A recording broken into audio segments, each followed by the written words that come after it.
Ya, kita baru lihat Bapak nih. Oh gitu. Virus.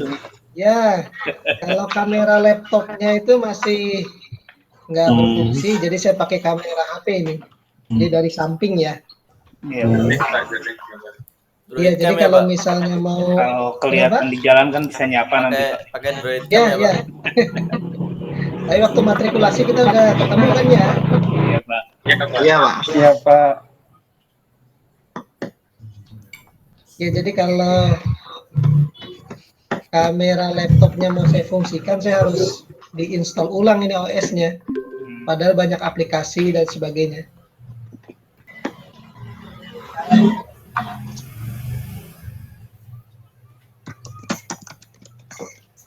Mata kuliah Pak Darul udah selesai ya? Sudah Pak. Sudah Pak. Udah ya. Ini yang bergabung baru 12 ya.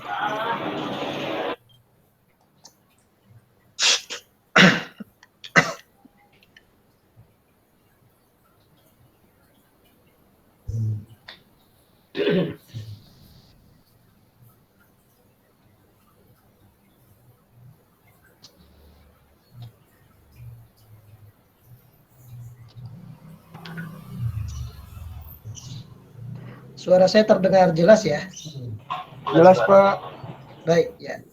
Kemarin kita sempat terputus ya. Saya bicara terus, ternyata pas saya kembali ke ke forum, ternyata udah pada live ya. Iya Pak. Iya Pak. Sempat nunggu juga Pak beberapa Ya. waktu. Baik, baik. Jadi mungkin ntar kalau misalnya terputus, tolong saya di miss call gitu oleh Mas Duta atau siapa gitu ya. Saya nggak baca teks di WA group. Baik Baik Pak. Pak. Nanti Pak.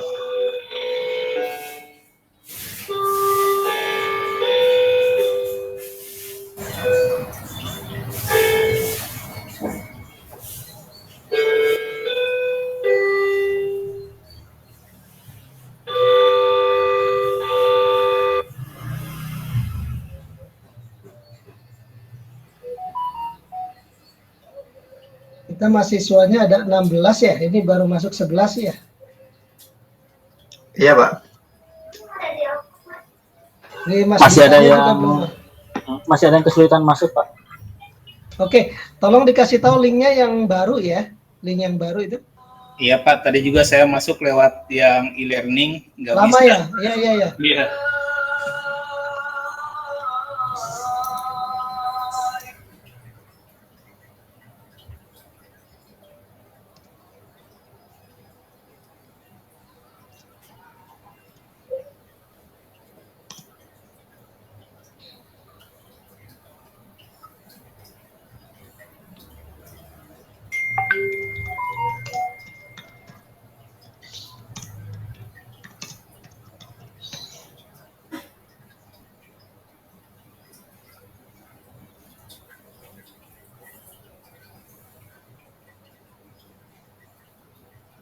Oke, Mas Duta udah masuk ya.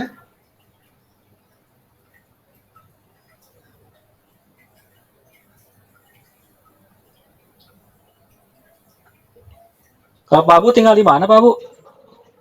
Saya tinggalnya di perumahan Bukit Dago, tapi kalau Sabtu seringnya saya ini lagi di luar kota ini.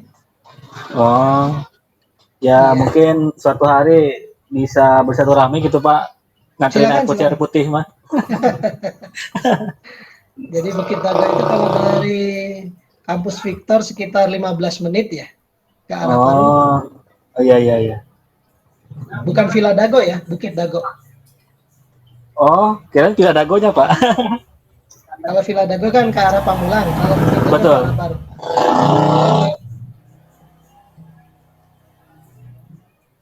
Mas Duta ini rekan-rekan yang lain belum bergabung ya?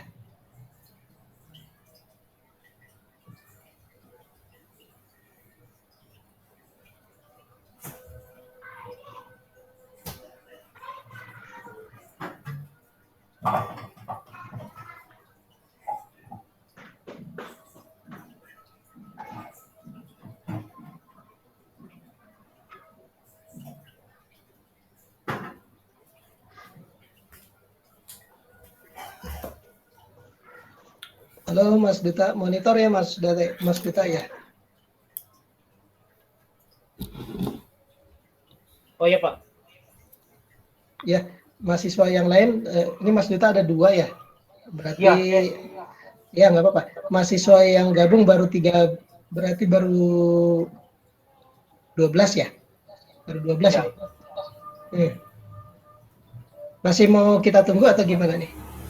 Tunggu bentar lagi aja Pak. Langsung aja, Pak. Lanjut aja, Pak. Lanjut aja ya? Iya. Baik. Ya, sambil jalan ya. Ntar kalau ada yang gabung, tolong diinfokan ke saya ya. Baik, Assalamualaikum warahmatullahi wabarakatuh. Selamat siang, salam sejahtera untuk kita semua para mahasiswa sekalian. Kita lanjutkan mata kuliah keamanan teknologi informasi pertemuan keempat. Saya gunakan kamera juga, tapi masih pakai kamera HP ya. Saya hubungkan ke laptop. Oke, saya coba share screen ya untuk mata kuliah.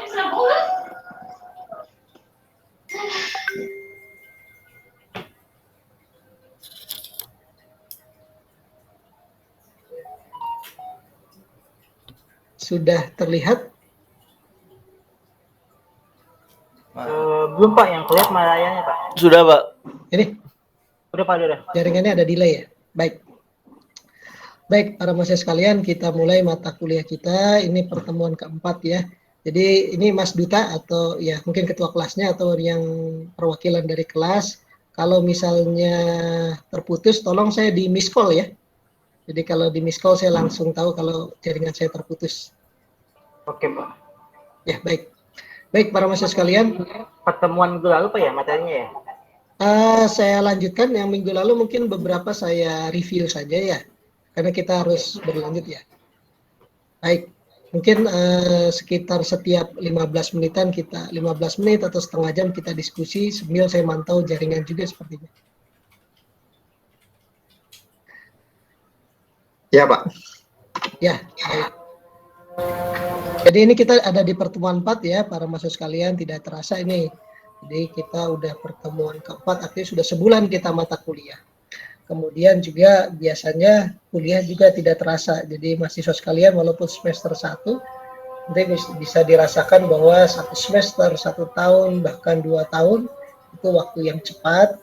Jadi saya cenderung setiap mata kuliah itu mencoba memberi bekal dan inspirasi untuk bahan penelitian bagi para mahasiswa sekalian.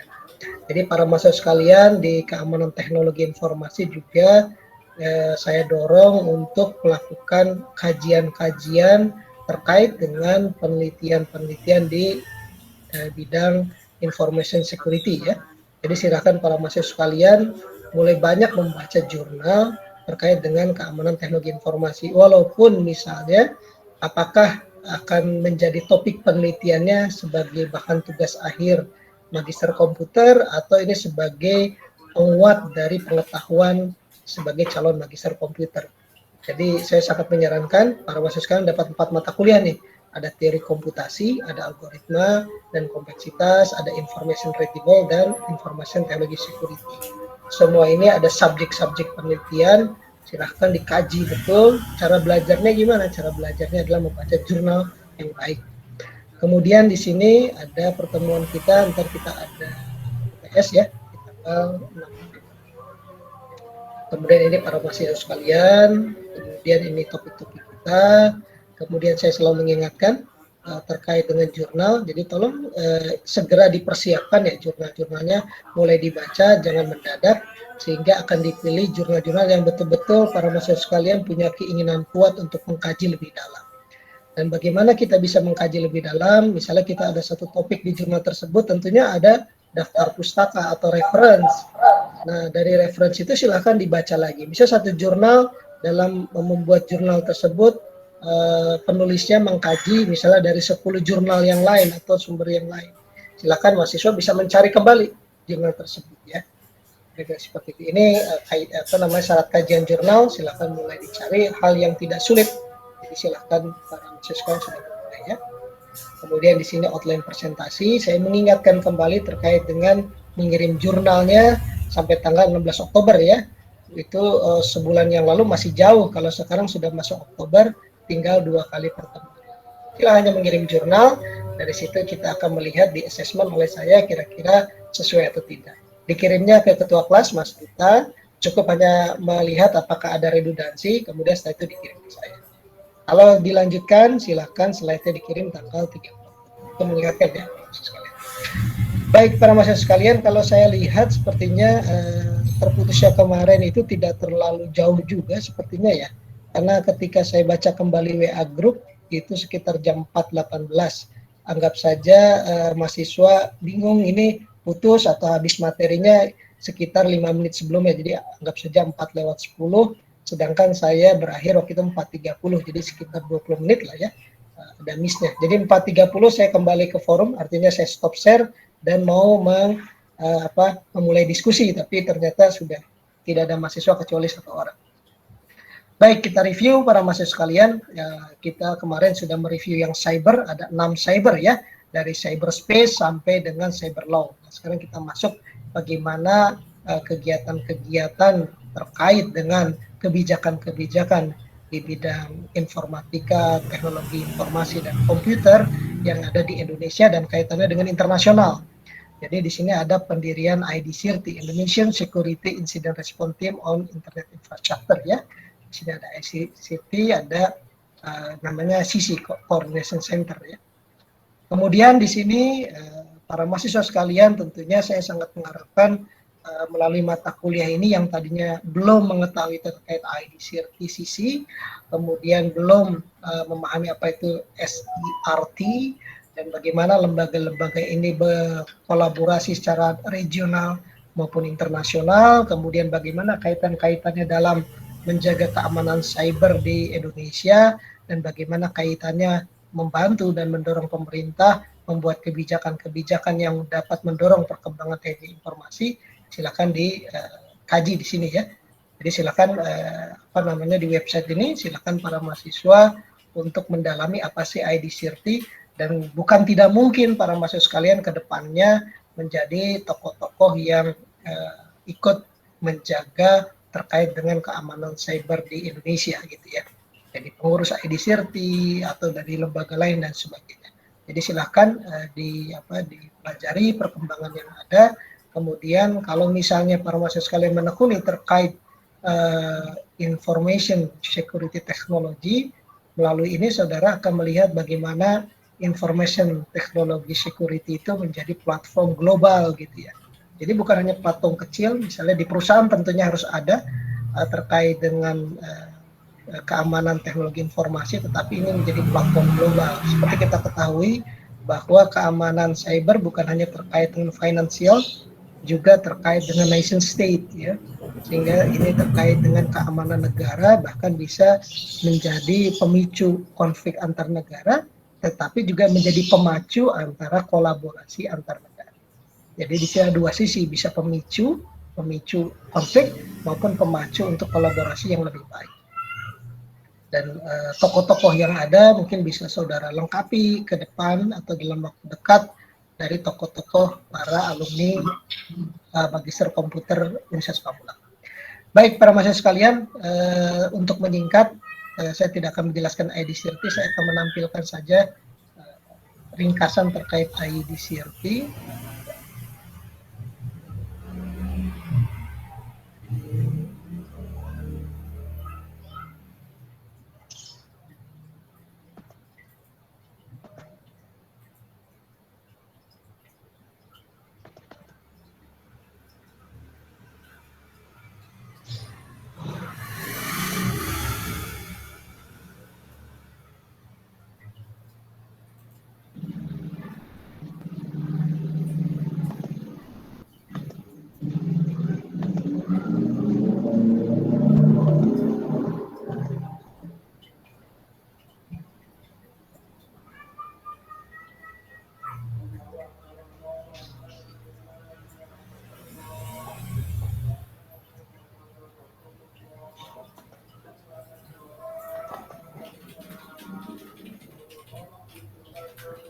Ini di layar yang terlihat seperti apa?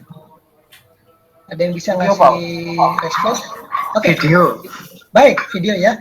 Jadi Sekarang kelihatannya videonya berhenti atau jalan? Berhenti. Oke, berhenti. Baik. Ada suaranya nggak? Belum ada suaranya, Pak. Nggak ada suaranya ya. Kenapa ya?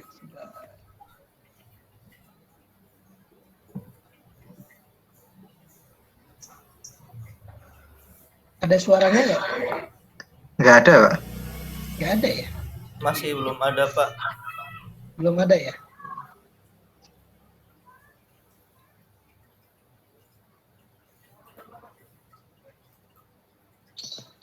Tetap nggak ada suaranya ya?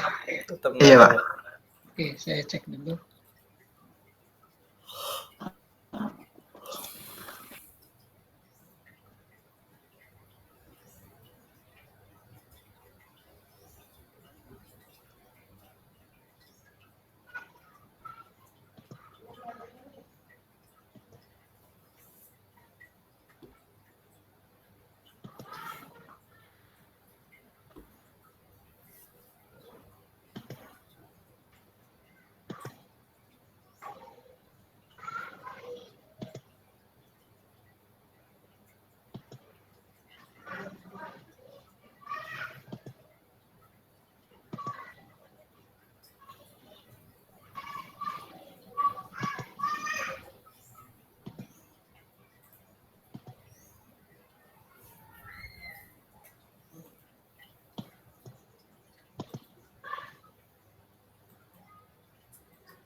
Tetap nggak ada suaranya? Ada suaranya? Belum ada, Pak.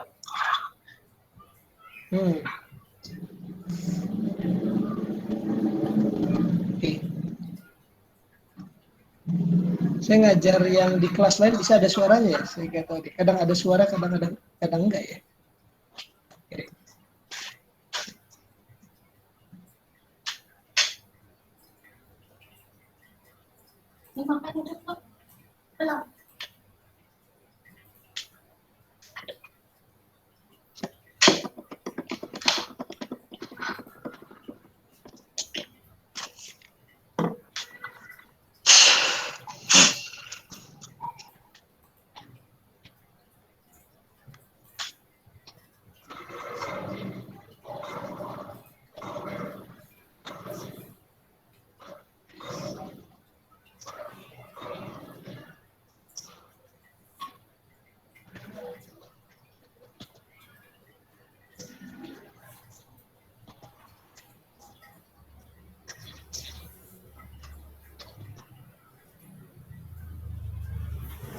Tetap nggak ada suaranya itu ya? Iya, Pak. Oke, kalau gitu saya kirim aja deh lewat ya grup ya. Mungkin Pak Abunya jangan menggunakan headset Pak, dicoba dilepas. Oh gitu? Ada pengaruh Iya. ya? Oke. Kemungkinan Coba ya.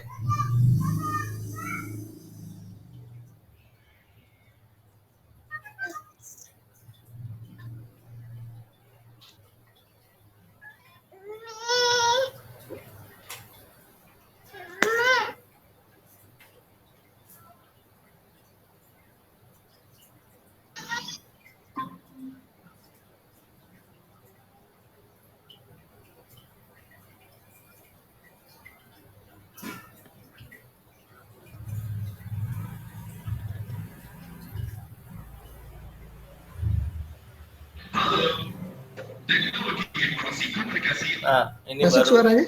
ada, Pak. Masuk, Pak, masuk. Masuk, Pak. Oh, oke. Berarti harus dilepas ya? Oke.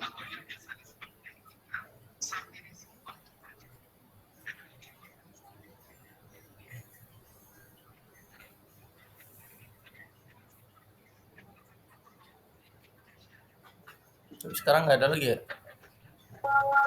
Oh, nggak jelas ya. Nggak jalan, Pak. Ada suaranya ya? berarti suara. Delay tadi jalan. Berarti itu suara dari speaker masuk ke mikrofon itu berarti.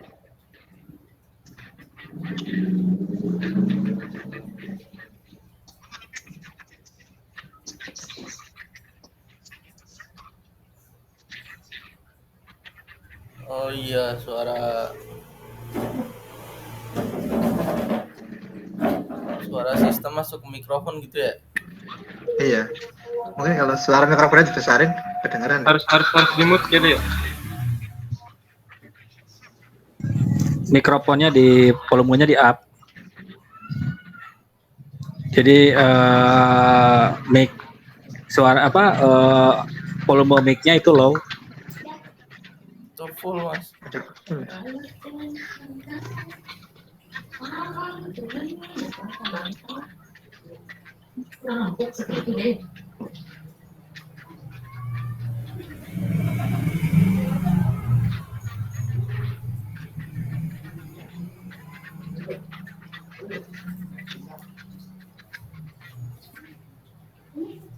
Ya, sebentar ya, sebentar.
Asas penegakan hukum ini terhadap ajak protokol di Indonesia. Ada memanfaatkan dengan telekomunikasi berbasis internet untuk mendukung terciptanya jaringan telekomunikasi di Indonesia juga mengadakan mencapai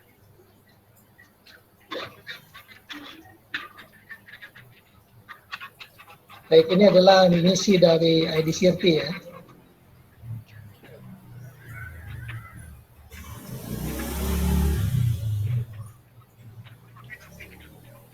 Termasuk juga koordinasi dengan pihak regional maupun internasional.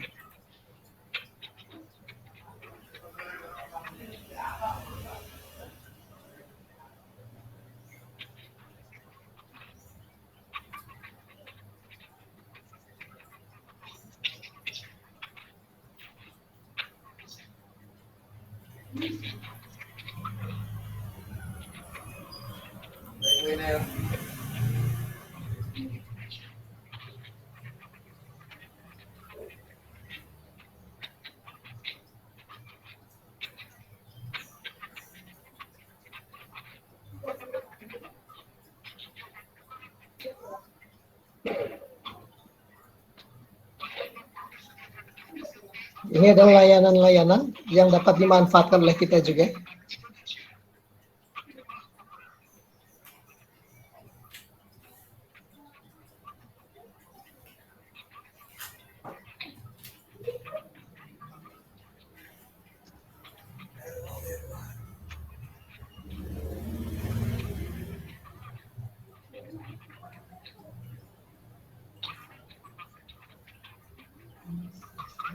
Ya, termasuk juga layanan dan informasi terkait dengan serangan terkini ya. Nah, ini juga bisa dimanfaatkan terkait dengan seminar, pelatihan, dan workshop juga. terkait keamanan internet.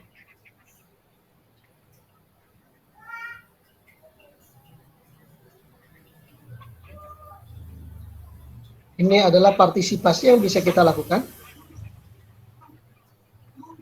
Jadi silakan dimanfaatkan juga oleh para mahasiswa melalui website, kegiatan-kegiatan pelatihan yang ada. Kemudian juga termasuk ikut mengawasi dan melaporkan gitu ya.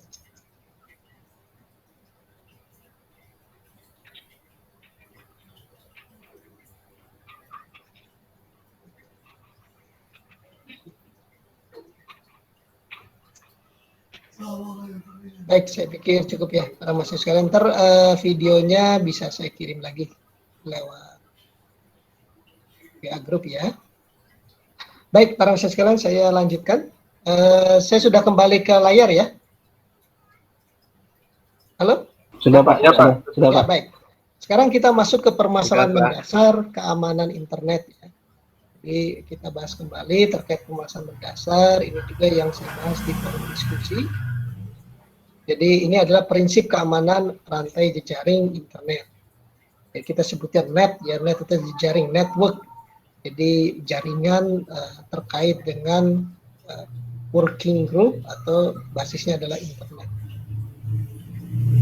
Kemudian di sini adalah prinsip dasarnya. Jadi prinsip keamanan rantai jejaring internet adalah terkait dengan bagaimana kekuatan yang di dalam rantai tersebut tergantung kepada rantai yang terlemah. Jadi kalau kita ada rantai nih, kekuatannya justru ada tergantung pada bagian atau link yang terlemah. Jadi since the strength of the chain depend on the weakest link, artinya maknanya then your security is my security. Sehingga keamanan dari setiap bagian yang ada di jaringan tersebut tentunya merupakan keamanan bagi seluruh jaringan yang ada. Kita dalam satu organisasi, satu kantor, satu lembaga, maka setiap user, setiap elemen, setiap pengguna yang ada dalam jaringan, sistem keamanannya saling bergantung. Nah, ini yang menjadi dasar juga bagi keamanan teknologi informasi. Ini saya singkat saja. Jadi fakta dengan statistik, kita lihat ada penambahan aktivitas, ini sangat kita maklumi ya. Adanya jumlah pengguna dan pelanggan yang semakin bertambah, nilai transaksi perdagangan, frekuensi transaksi yang meningkat tajam, tumbuh keanekaragaman komunitas baru, dan sebagainya. Jadi di sini ada ledakan informasi, ledakan keanekaragaman, dan semuanya bergerak dengan cepat. Ini yang menjadi karakteristik dari abad informasi, teknologi informasi ini.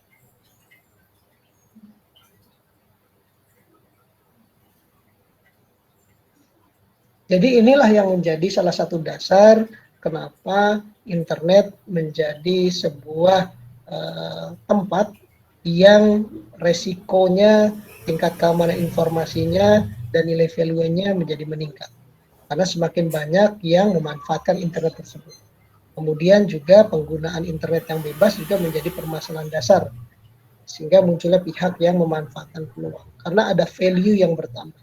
Value yang bertambah kenapa? Karena jumlah pengguna yang bertambah. Jumlah pengguna yang bertambah menyebabkan banyak kegiatan-kegiatan yang tadinya ada di sebelumnya tidak ada di jaringan atau di networking berbasis internet, sekarang seluruh kegiatan berbasis kepada jaringan atau internet. Sehingga di sini ada internet users yang meningkat, transaksi value yang meningkat, interaction frekuensi yang meningkat, community spectrum yang meningkat, dan usage objektif atau tujuan penggunaan yang meningkat. Sehingga nilai dari yang internet di sini, nilai dari jaringan ini menjadi meningkat. Artinya apa? Dengan peningkatan nilai yang ada di jaringan, maka ancaman meningkat, threat-nya, serangan meningkat, dan juga kriminalitas meningkat. Ini yang menyebabkan keamanan teknologi informasi saat ini menjadi sangat penting. Bukan hanya dari sisi ekonomis, tapi hampir seluruh aspek yang ada di kehidupan manusia. Nah, ini juga yang ntar kita bahas sekilas kembali terkait dengan bagaimana physical world dan real world. Physical world atau real world itu mempengaruhi cyber world atau cyberspace, dan bagaimana sebaliknya cyberspace mempengaruhi real world atau physical world. Dan bagaimana dunia yang tadinya ada dikotomi, ntar menjadi berdekatan bahkan saling berimbang. Karena adanya peningkatan kelima hal ini, penggunanya, karena ada pengguna yang meningkat, maka banyak transaksi yang meningkat, interaksi frekuensi meningkat, komunitas, kemudian objektivitas, tujuan penggunaan, sehingga ini meningkat, dan ancaman juga. Kemudian terkait dengan keamanan internet tadi, ketika kita membahas dari link yang terlemah, ada 3 hal yang mendasari aspek keamanan internet. Ada aspek technical atau technical issue, ada aspek bisnis atau business issue, dan ada aspek social issue. Jadi kita ketahui dari aspek teknik, ya, tentunya teknis yang ada di jaringan, khususnya bagaimana ada ancaman atau serangan yang menyebabkan kerugian seperti malware, spyware, virus, phishing, identity theft, dan sebagainya, yang menunjukkan berbagai kelemahan sistem yang harus diwaspadai dan harus kita tanggulangi. Kemudian dari aspek bisnis yang tadi disampaikan bahwa hampir seluruh aspek bisnis sekarang begitu berkembang, beralih dari real world ke cyber world atau cyberspace. Sehingga hal ini menyebabkan perubahan paradigma pola bisnis dari konvensional ke pola bisnis yang baru. Apalagi sekarang masuk ke dalam revolusi 4.0 dan juga masuk ke dalam era society 5.0.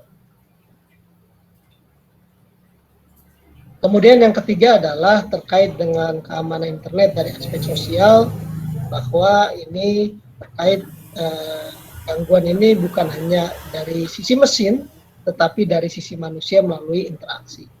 Justru karena manusia yang menjadi dasar pembuatan jaringan, hierarki di dalam jaringan, dan sebagainya, di dalam prinsip ini justru kelemahan terbesar adanya di manusia.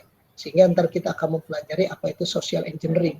Jadi seberapa kuat sistem yang dibangun, baik sistem softwarenya atau hardwarenya, justru kelemahan yang terbesar atau the weakest link-nya di manusia, karena memang pada dasarnya manusia yang membuat sistem tersebut.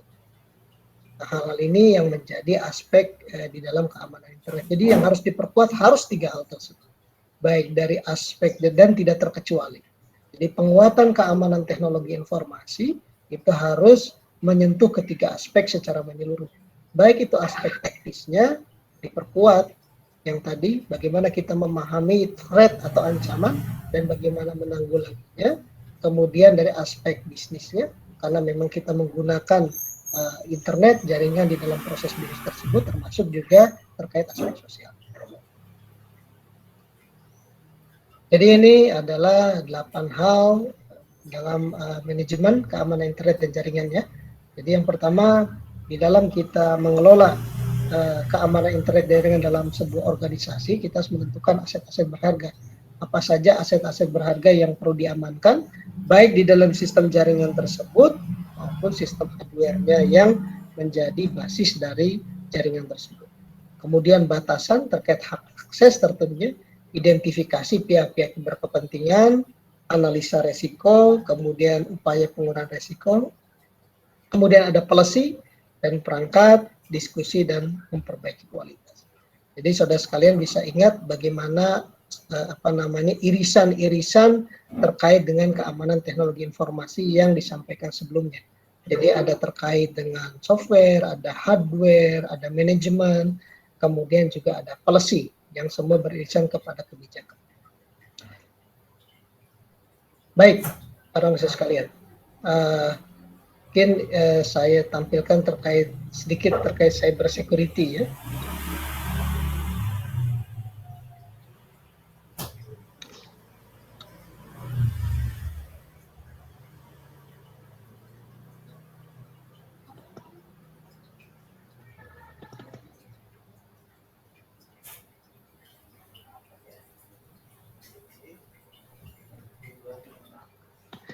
Bisa dilihat sekarang ya, para mahasiswa sekalian? Bisa, Pak. Bisa, Pak. Baik, ya. Bisa, Pak. Ya, tadi sudah kita bahas terkait aspek-aspek keamanan informasi. Sebelum beralih ke pembahasan berikutnya, ini adalah ringkasan terkait cyber security ya. Mudah-mudahan terdengar juga suaranya.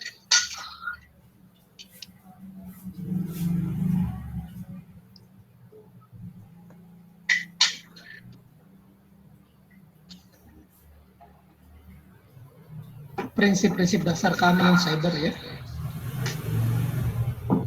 Bayangkan seperti sebuah rumah gitu ya.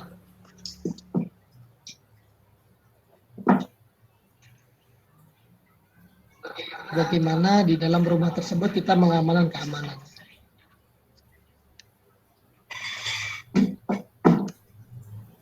Jadi kita pertama melihat potensi bahayanya.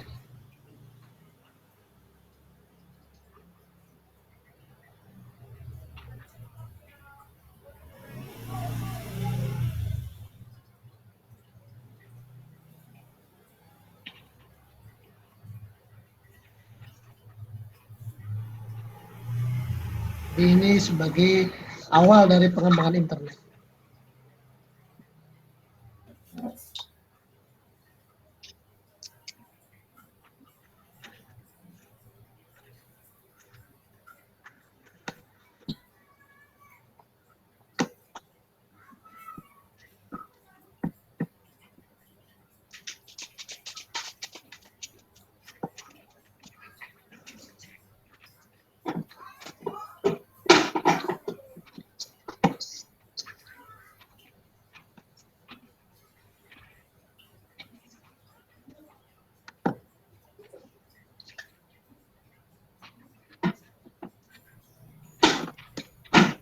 Ini bagaimana pentingnya keamanan di dalam perkembangan jaringan tersebut.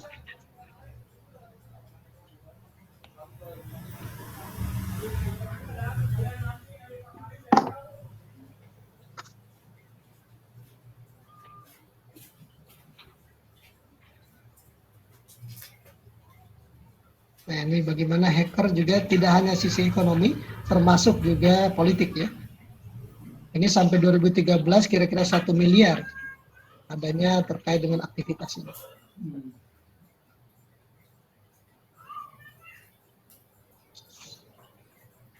Kalau ini idealnya, kalau mau aman gitu ya.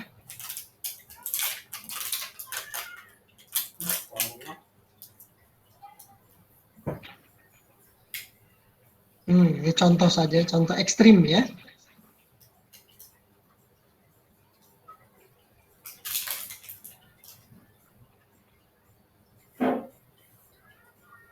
Jadi ekstrim sekali kalau mau aman betul gitu ya.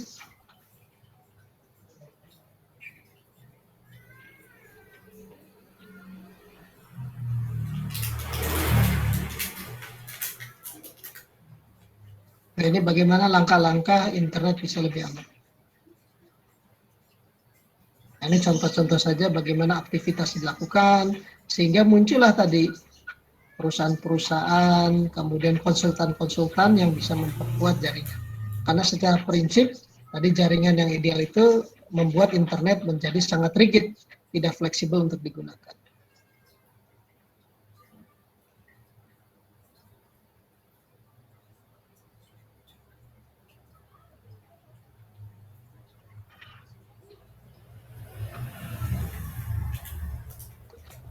Ya, baik para mahasiswa sekalian, itu adalah bagaimana potensi dari cyber security ya.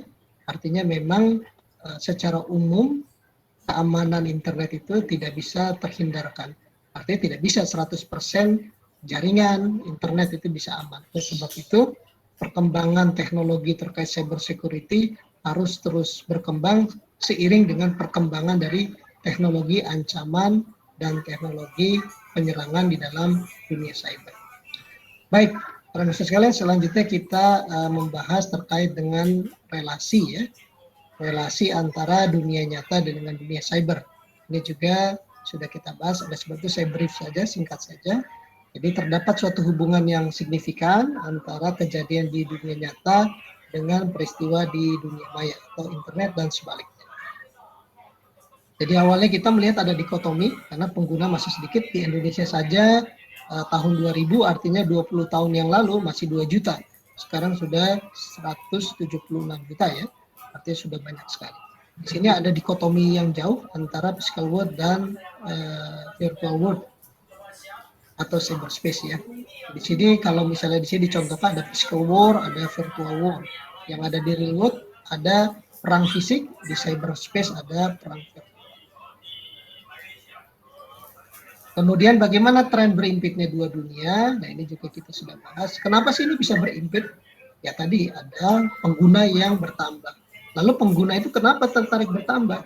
Karena di sana memudahkan komunikasi tadi. Filosofis perkembangan internet kan di sana antara komputer-komputer besar, antar universitas. Kalau di pertemuan pertama saya sampaikan terkait ARPANET, jadi ada terkait dengan DARPA, ARPA terkait dengan militer ya, militernet ya, yang awalnya di trigger oleh dunia militer. Hampir semua teknologi di trigger oleh dunia militer dan berkembang ke dalam dunia masyarakat secara luas gitu ya. Nah, di sini dengan perkembangan kemudahan teknologi maka memudahkan interaksi. Semakin banyak orang, ternyata interaksi di dunia internet memudahkan sehingga banyak orang, sehingga banyak kegiatan-kegiatan, sehingga ada real transaction, real resources, real people, sehingga di sini akan bergerak. Bergeraknya itu karena sejumlah kegiatan dan sejumlah pengguna bertumbuh secara eksponensial. Jadi ini ada tren berimpitnya ya, bahkan ke depan ini mungkin sudah betul-betul identik gitu ya. Kenapa identik? Karena yang pernah saya sampaikan juga ini terkait dengan ini pengaruhnya bagaimana dunia real world mempengaruhi di cyberspace ya. Maaf Pak. Ya. Ada mahasiswa yang belum di admit kayaknya Pak, belum join. Oke. Ya. Bentar ya.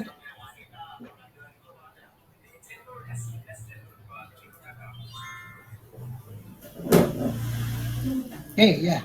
Sudah saya admit ya.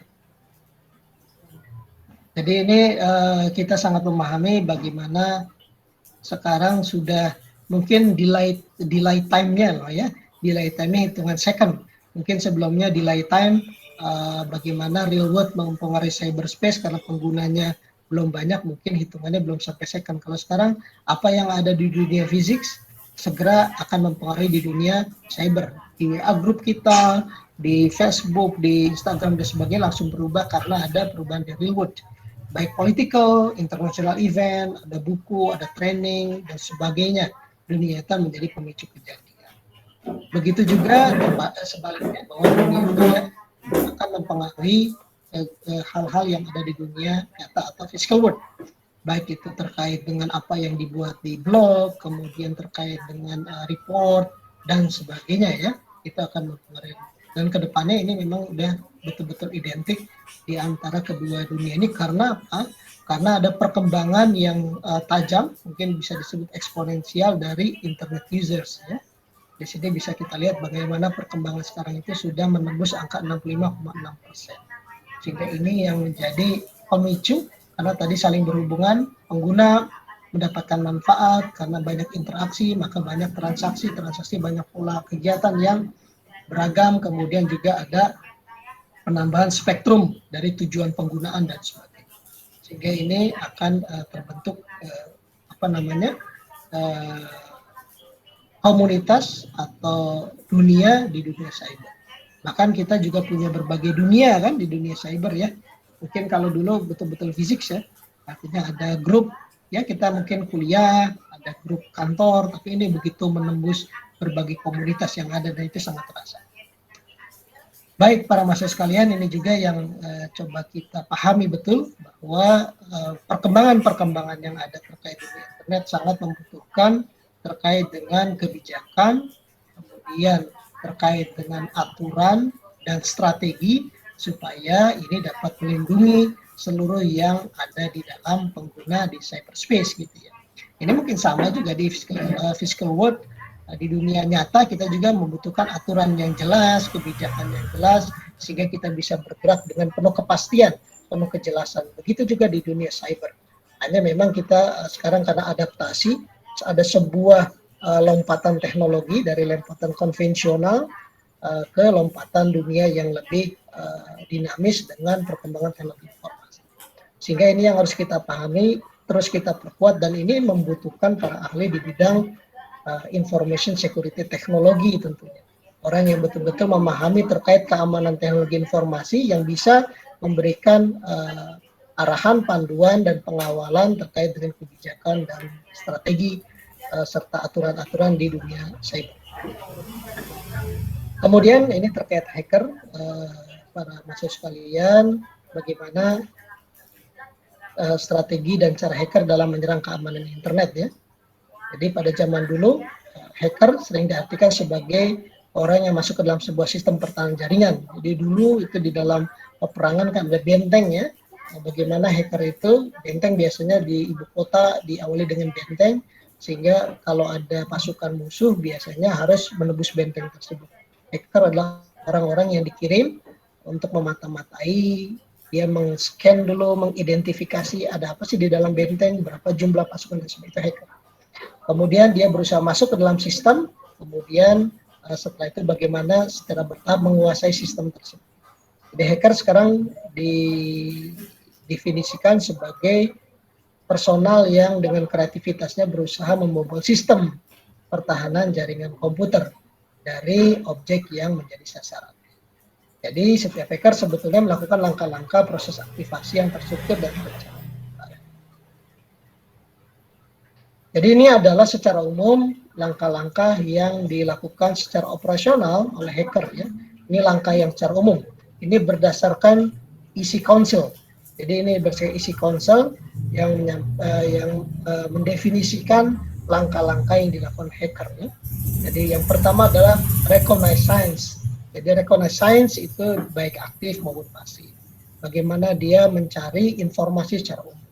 Kemudian setelah itu dia scanning. Tahap yang kedua ada scan. Yang ketiga adalah gaining access. Setelah dia scan, bagaimana dia mendapatkan akses. Jadi dia bisa setelah di scan kira-kira di mana posisi yang terlemah di dalam sistem tersebut. Kemudian dia lihat operating system, network level, dan juga bisa menggunakan denial of service. Artinya dia memberikan perintah-perintah yang menyebabkan sistem itu down. Kemudian setelah dia akses, maka dia maintaining. Dia pertahankan akses tersebut, dan yang terakhir adalah clearing tracks, artinya dia meninggalkan jejak-jejak dari track. Jadi ini ada reconnaissance, jadi suatu tahap persiapan yang dilakukan hacker atau pihak yang akan melakukan serangan berusaha mencari informasi sebanyak-banyaknya mengenai target atau sasaran yang diserang. Jadi dia mencari informasi sebanyak-banyaknya terkait target tersebut, kemudian ini dilakukan sebelum rangkaian proses penyerangan dilaksanakan. Kemudian tipe reconnaissance itu ada dua, yaitu yang pertama aktif, jadi dia melakukan aktivitas interaksi langsung dengan sistem atau pemagnetika yang biasa, jadi dia ada interaksi langsung. Atau pasif, jadi dia tidak terjadi interaksi langsung antara pihak penyerang dengan target. Hanya memantau, kalau aktif dia masuk ke dalam, kemudian kalau pasif dia hanya memantau.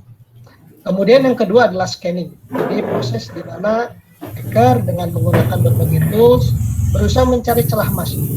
Biasanya celah masuk ini adalah melalui port biasanya. Ini mungkin kalau kita ingat ransomware itu melalui port ya. Jadi port komputer atau melalui pemetaan jaringan, network mapping. Yang ini secara umum adalah mencari vulnerability atau kerawanan kerampokan. Kemudian hasil dari tahap scanning adalah bagaimana ditemukannya bagi hacker, bagaimana masuk ke dalam sistem. Oh ternyata ini ada port yang lemah, yang di situ belum diprotek oleh misalnya firewall dan sebagainya. Nah itu bisa dilakukan langkah selanjutnya yaitu gaining access. Ini ada gaining access, bagaimana mengeksploitasi kelemahan. Setelah di-scan, oh ternyata ada kelemahan dan kerapuhan di dalam sistem. Jadi yang pertama biasanya dilakukan password cracking, jadi mencoba menebak atau memaksakan password sehingga hacker bisa masuk. Kemudian yang kedua ada buffer overflow. Buffer overflow itu artinya dia memberikan data yang tersimpan dapat diakses dan diambil pihak yang tidak memiliki otoritas. Yang ketiga adalah session hijacking. Ntar di bagian akhir saya jelaskan apa itu session hijacking, yaitu melakukan hak akses oleh seorang hacker sehingga yang bersangkutan dapat masuk ke dalam sistem yang bukan teritorial. Jadi jika hacker telah berhasil dengan tahapan gaining access ini sudah masuk ke dalam sistem, dia artinya sudah masuk ke dalam sistem. Dan ini harusnya sudah dideteksi sebelumnya, karena kalau sudah masuk sistem dia akan berusaha memaintain. Jadi bagaimana setelah masuk sistem tersebut, maka setelah itu dia menguasai sistem tersebut dan bagaimana dia menjaga sistem tersebut dan melakukan tindakan-tindakan destruktif. Jadi jika hacker sudah masuk, maka dia akan maintenance akses untuk mempertahankan hak penuh pada akses tersebut, kemudian dapat melakukan tindakan-tindakan destruktif seperti mencuri data, merubah konten, menanam aplikasi mata-mata, mengacaukan konfigurasi, manipulasi informasi, termasuk juga merusak isi database dan sebagainya. Kemudian ini hal yang paling sulit tentunya covering tracks. Jadi bagaimana menghapus jejak dari langkah-langkah yang dilakukan. Ini biasanya kalau kita masuk ke digital forensik, kita juga akan membahas digital forensik, bagaimana ini ditelusuri tracks-nya dari langkah-langkah yang dilakukan sehingga kita bisa menemukan siapa yang membobol sistem tersebut. Nah, tahapan ini yang paling sulit karena di dunia digital semua hal yang dilakukan kan bisa ditelusuri dengan eksak gitu ya, kapan waktunya, siapa yang mengakses dan sebagainya. Sehingga di sini membutuhkan skill yang tinggi bagaimana menghilangkan jejak setelah kita masuk sistem. Kemudian hacker sendiri ada berbagai macam hacker ya. Nah, ini sebagai prinsip apa sih hacker? Jadi di sini ada yang disebut black hat. Black hat itu artinya di mana sejumlah orang atau seseorang dengan kemampuan yang tinggi melakukan tindakan destruktif. Ini black hat. Nah, ini sering disebut juga crackers. Jadi crackers itu bagian dari hacker. Cracker itu adalah hacker yang melakukan tindakan destruktif. Tetapi tidak semua hacker adalah cracker gitu ya. Ada juga white hat. Jadi white hat adalah sekelompok orang yang memiliki skill sebagai hacker yang dilakukan untuk mempertahankan tujuan pertahanan atau disebut security analysis. Tentunya di dalam tindakan-tindakan pertahanan harus punya kemampuan computing skill ya terkait dengan security, sehingga ini menjadi kemampuan bagi hacker yang tujuannya pertahanan. Ini dia melakukan kegiatan sebagai security analysis. Kemudian ada grey hat yang bisa jadi dia melakukan dua hal ini, satu sisi cracker, satu sisi juga defensive purposes, tetapi defensif dalam tujuan pertahanan-pertahanan yang tindakan yang negatif gitu. Kemudian ada yang keempat, ada suicide hacker yang kaitannya melakukan tindakan-tindakan besar, biasanya ini kaitan dengan nation state ya, tindakan-tindakan besar yang dilakukan yang memang resikonya juga besar karena ada merugikan kepentingan negara.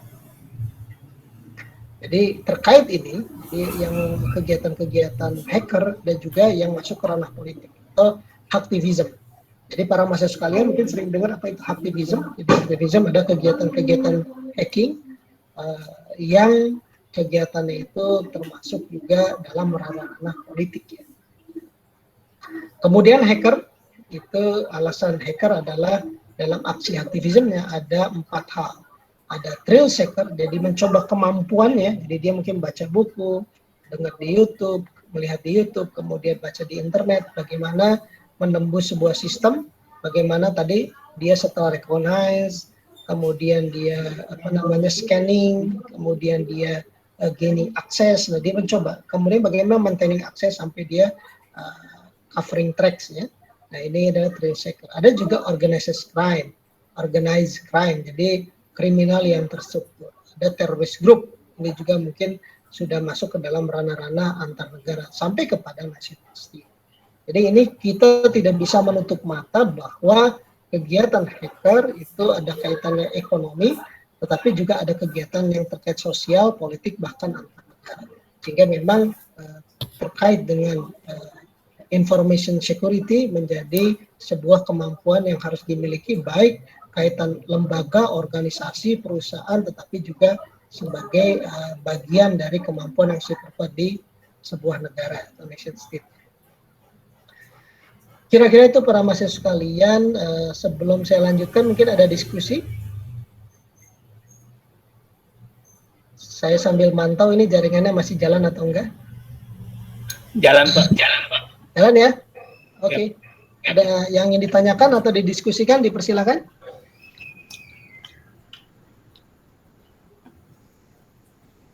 Ada mahasiswa sekalian?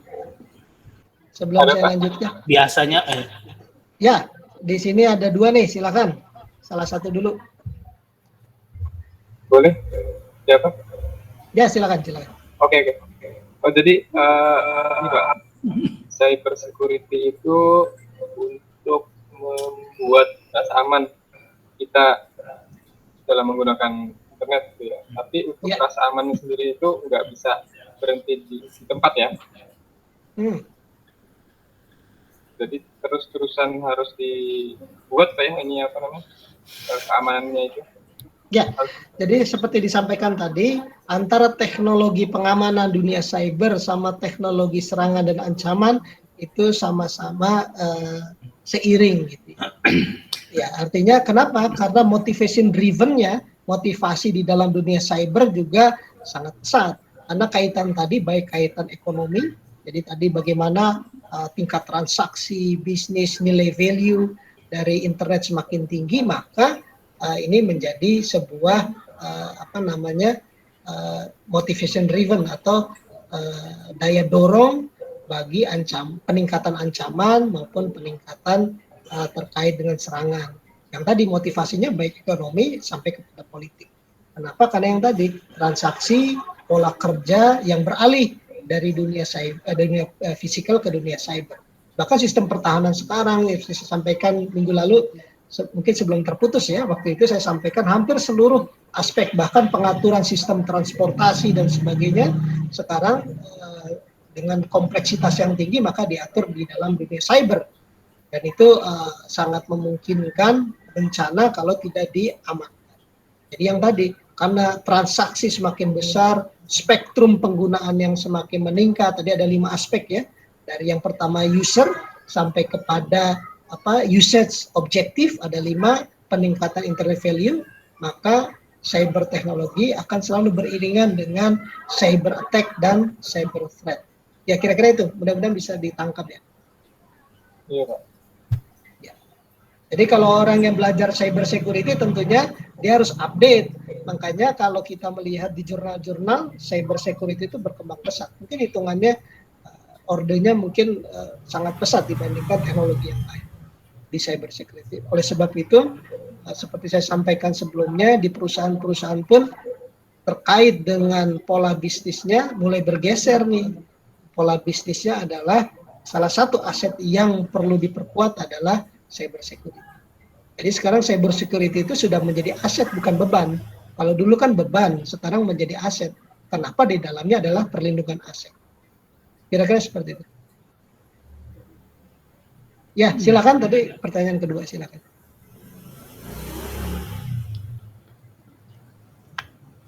Ya, silakan. Ya. Izin tanya Pak, Miss Wan Pak. Ya, silakan. Ini Pak, untuk cyber security dan gini, ibaratnya kan kalau antara penyerang dan pengaman itu kan pasti update-nya hampir sama nih kan. Ya. Mereka saling update nih. Nah sekarang kan tinggal dari sisi lawannya, dari sisi hukumnya di Indonesia itu apakah sudah seperti mereka secara update-nya? Karena kan kalau hukum pidana biasa mungkin dari zaman dulu sekarang mungkin nggak terlalu jauh beda kan. Tapi kalau menurut dari sisi kalau hukum di Undang-Undang ITE harusnya itu kan memang berkembangnya itu bisa signifikan banget kan, setiap tahunnya itu ada perkembangan seperti apa gitu kan. Apakah kalau menurut Bapak itu yang hukum ITE di Indonesia itu udah efektif banget apa belum kira-kira Pak? Gitu aja sih Pak. Baik, ya, ini menarik pertanyaannya ya. Jadi bagaimana sistem perlindungan aturan, kebijakan yang akan mempengaruhi strategi di dalam perlindungan dunia cyber secara nasional itu kalau menurut ya seperti pembahasan sebelumnya, perkembangannya relatif tidak seiring dengan perkembangan yang ada baik teknologi maupun ancaman. Bahkan sekarang kan isu untuk merevisi lagi Undang-Undang ITE itu masih masih terhambat ya. Artinya antara perkembangan teknologi dengan undang-undang yang ada mungkin belum terlalu berimbang. Menurut saya seperti itu. Jadi memang ini yang harus salah satunya diperkuat ya. Kemudian mungkin ada sebagian karena memang ini sudah di dalam ranah internasional, sebagian mengadopsi aturan-aturan internasional, tetapi aturan-aturan nasional harus diperkuat. seperti yang tadi, mungkin undang-undang terkait ITE, undang-undang terkait dengan dunia cyber atau cyber law di Indonesia harus terus diupdate sesuai dengan perkembangan di dunia cyberspace. Saya pikir seperti itu. Jadi memang kita baru 2 kali revisi undang-undang ITE. Katanya dalam 2021 ini mau direvisi lagi, tetapi masih belum selesai. Sehingga memang perkembangannya relatif lambat ya. Iya Pak, mungkin idealnya mungkin per tahun kali Pak ya. Ya mungkin tergantung atau aturan-aturan yang ada, baik undang-undang itu kan relatif lebih besar ya. Teknisnya di Perpres, di Permen mungkin itu yang harus banyak. Atau mungkin kalau memang perkembangan teknologi yang pesat ya undang-undang bisa jadi harus direvisi minimal ya tadi apakah per tahun atau misalnya per berapa tahun. Hanya ini baru 2 kali kan dari 2008. Iya Pak, terima kasih. Ya, baik. Kemudian masih yang lain ada? Silakan. Kemudian Pak, saya mau nanya lagi Pak. Ya, silakan. Terkait jurnal Pak, kemarin saya udah cari jurnal. Iya. Saya udah share juga ke Mas Duta. Tapi pas saya baca lagi ternyata ini kaitannya justru kepada dasar-dasar hukumnya Pak. Untuk cyber security. Apakah boleh dilanjutkan atau? Oke. Ntar saya sampaikan terkait dengan hal tersebut karena ntar mudah-mudahan masuk ke materi terkait dengan ISO ya. ISO IEC 27001. Jadi kalau ada, karena bagian dari disiplin ilmu di komputer adalah terkait dengan standar atau disebutnya ISMS. Jadi terkait dengan Information System Management Security atau di Indonesianya SMKI ya, Sistem Manajemen Keamanan Informasi. Dan ada standarnya di situ namanya ISO IEC 27001. Pakai metode apa? Ada COBIT dan sebagainya. Jadi kalau penelitian terkait hal tersebut ranahnya di sana. Tetapi kalau masuk itu sistem audit ya, audit di dalam keamanan teknologi informasi. Tapi kalau terkait dengan hukum dan sebagainya memang agak di luar skop kita.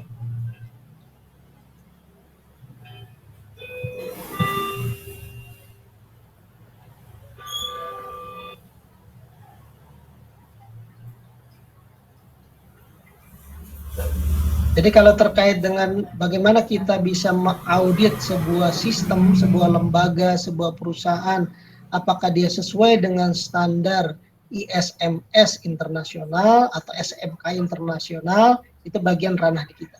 Tetapi kalau misalnya bagaimana kebijakan-kebijakan hukum itu di luar ranah kita. Mudah-mudahan menjawab. Jadi saya harus membaca juga jurnalnya seperti apa gitu. Baik Pak.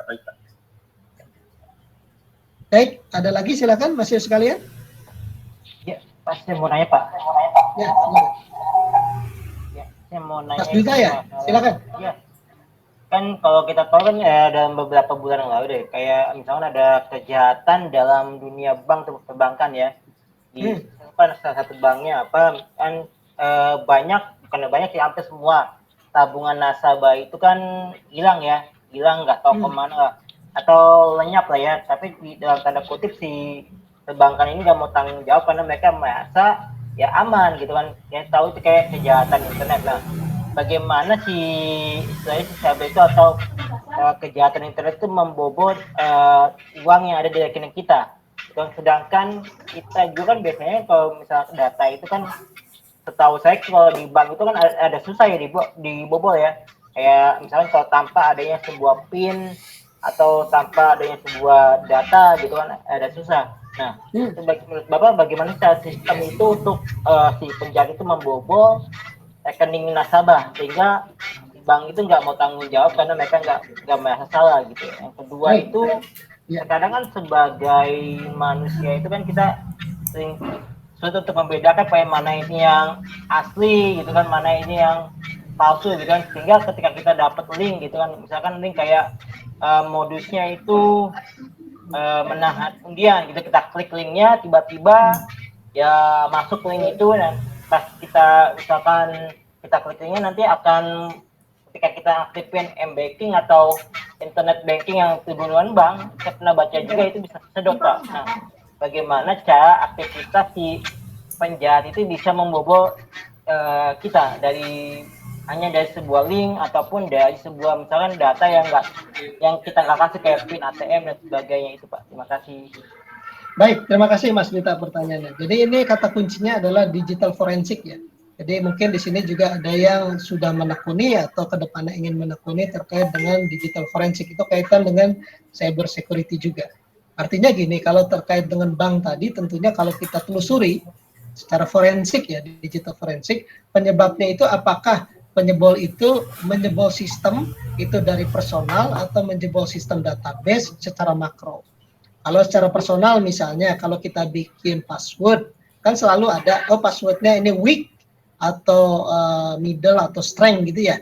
Jadi artinya kita bikin password jangan pakai passwordnya PIN-nya adalah PIN tanggal lahir tapi kita pakai tanggal lahir juga misalnya. Sehingga itu dia akan menjadi celah bagi hacker atau cracker ya.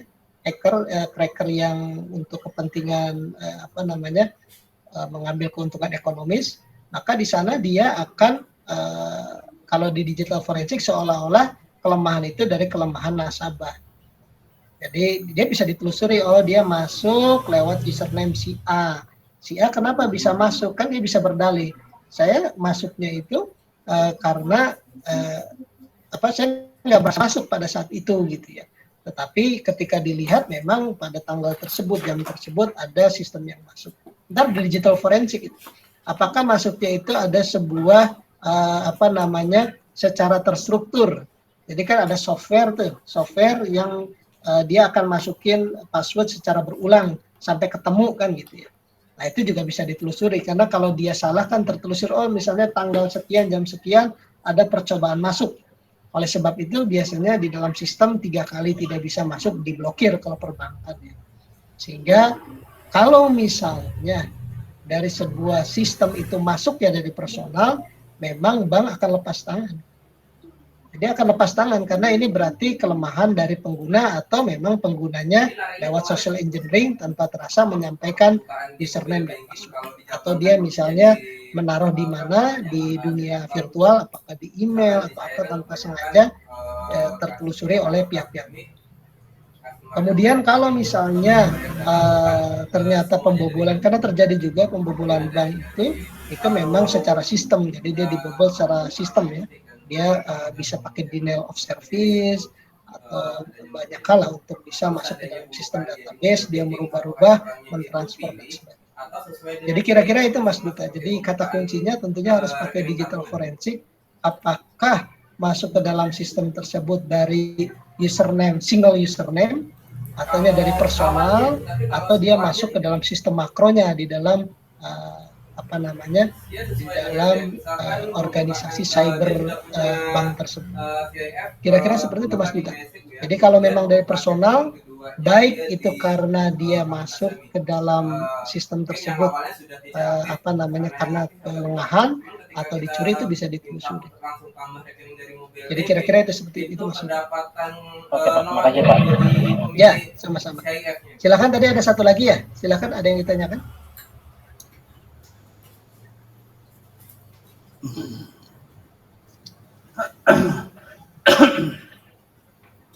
Apa ada program khusus Pak untuk masuk ke dalam sistem tersebut Pak atau bagaimana?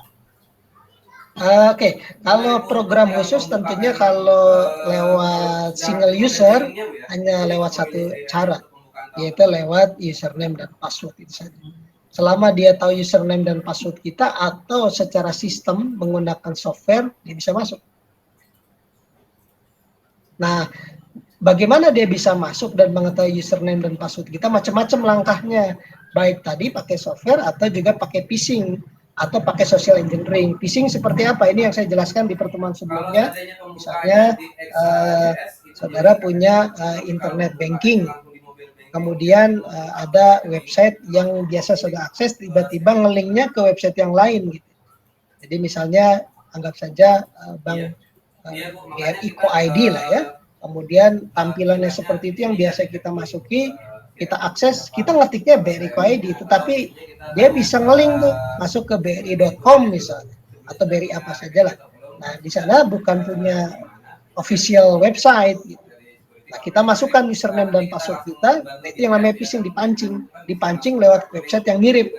kirim, kemudian masuk ke database dia, terkirim informasi kita, dia akses masuk ke dalam. Nah itu nggak bisa dituntut ke ke pihak bank karena kelemahan di kita sebagai user. Itu namanya phishing. Jadi kira-kira seperti itu. Kalau memang dia masuk secara single user, maka ya nggak ada cara lain, dia harus masuk lewat pintu tadi, username and password. Biasanya tuh kan ada Pak kalau website tentang kependidikan misalnya. Tahun 2018 itu kita waktu PDB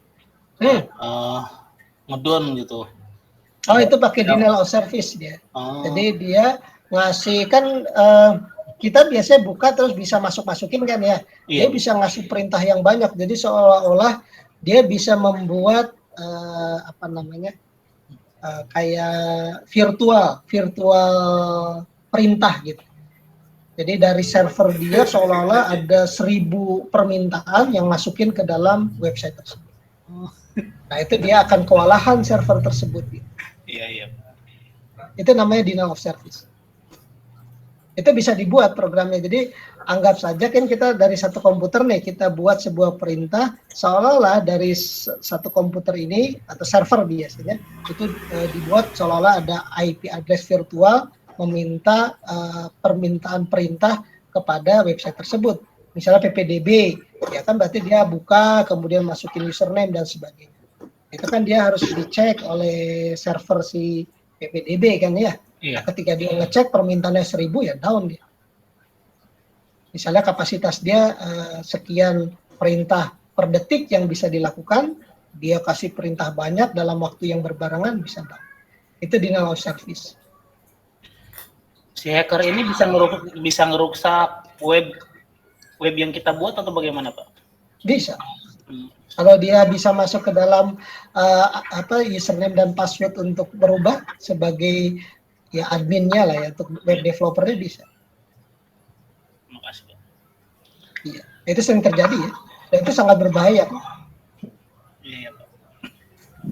Apalagi yang suka di crack misalnya website pemerintah. Ada pemerintah kan ada informasi kebijakan umum kan. Nah itu yang sangat membahayakan. Baik, ada lagi silakan. Ya izin Pak. Ya. Miss Wan ini. Ya saya tertarik dengan phishing. Kan kemarin gini ada kejadian itu di tempat saya itu ada WA-nya itu dia itu diambil alih oleh orang, dia itu mengirim membroadcast ke orang-orang minta duit. Jadi mengatasnamakan si pemilik awalnya kan. Nah, setelah saya telusuri ternyata si orang itu dia menerima WA SMS permintaan OTP tapi menggunakan bahasa Thailand. Ya, itu yang saya ceritakan di website ini di mata kuliah ini juga kan ya, di pertemuan pertama sih saya. Nah, ternyata setelah itu dia kan ada orang WA lagi, WA-nya itu minta dong ini saya ada untuk daftar game katanya kan. Terus dia kirimkan itu OTP-nya, akhirnya dia diambil alih oleh si permintaan itu kan, diambil alih dan mereka broadcast. Emang kita akhirnya udah dikunci itu kan, di pin segala macam. Akhirnya kita kirim ke WA ke kontak center WA itu memang dibalas tapi setelah 24 jam kan. Nah, dalam kurun waktu 24 jam itu kan berarti ada progres orang itu untuk permintaan uang kan. Banyak yang ditransfer juga uangnya itu masuklah. Kira-kira Bapak itu apakah kesalahan murni dari user atau memang kurang edukasinya dari harusnya memang kan bisa menganalisa itu pada saat SMS masuk itu ya harus ditransit apa gimana itu biar enggak terus bahasa Thailand kan bingung kita kan enggak ini kira-kira Bapak itu kesalahan apa ya? Ya, kejadian yang terjadi juga di kantor saya seperti itu. Jadi yang kirim WA-nya itu di fotonya sih gambar pegawai Indomaret ya. Jadi dia menyampaikan tadi ada pelanggan beli untuk yang game itu ya. Iya, tapi yang bahasa ini saya terkirimnya salah, bukan ke yang beli tetapi ke nomor ini. Mohon dong dikirim ke nomornya saja ya. Atau cukup kalau itu di copy paste kan gitu ya. copy paste, kemudian ternyata OTP. Nah itu memang yang pertama kesalahan tetap ya kesalahan yang ada user. di kita karena lengah ya di user. Ya. Artinya memang dia nggak bisa masuk ke dalam sistem kalau kita nggak ngasih OTP-nya. Jadi itu mungkin bagian hampir mirip dengan phishing ya. Phishing juga kira-kira. Tapi kalau itu dia memang kita secara ini ngasih OTP ke dalam WA. Kalau phishing itu kita ngisi di dalam website. Kemudian di dalam website itu ternyata websitenya palsu gitu ya. Kita ngasih username dan password. Ya hampir mirip. Oh iya, pasti. Ya, itu memang ada kesulitan kita juga untuk mentelusuri ya. Tetapi mungkin kalau mau ditelusuri lebih lebih lanjut mungkin bisa sih. Kenapa? Karena ketika beralih kepemilikan kan memang ntar bisa ditelusuri perangkatnya kan. Dia melakukan aktivitas kan dari perangkat. Iya dari MAC address-nya Pak ya. Iya itu bisa langsung. Sebenarnya hanya siapa yang yang dirugikan itu tingkat kerugiannya siapa itu yang membuat apakah ditelusuri lebih lanjut atau tidak. Anggap saja mungkin kalau kalau misalnya kebetulan nomor WA-nya WA pejabat atau apa kan bisa langsung ditelusuri atau orang militer bahkan. Dan mudah kan ditelusuri. Ketika beralih dia lakukan aktivitas langsung ketahuan posisinya. Karena dia langsung bisa ketahuan posisi GPS-nya.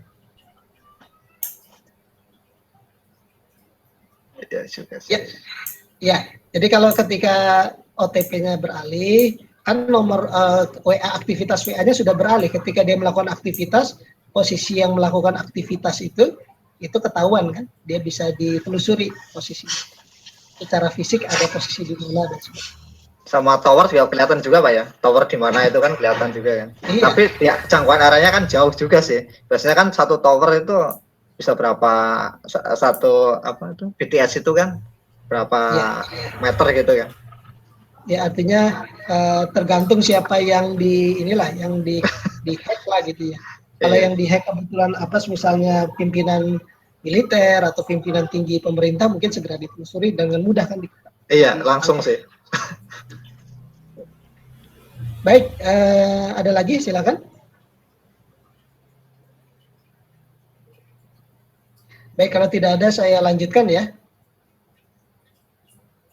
Iya, Pak.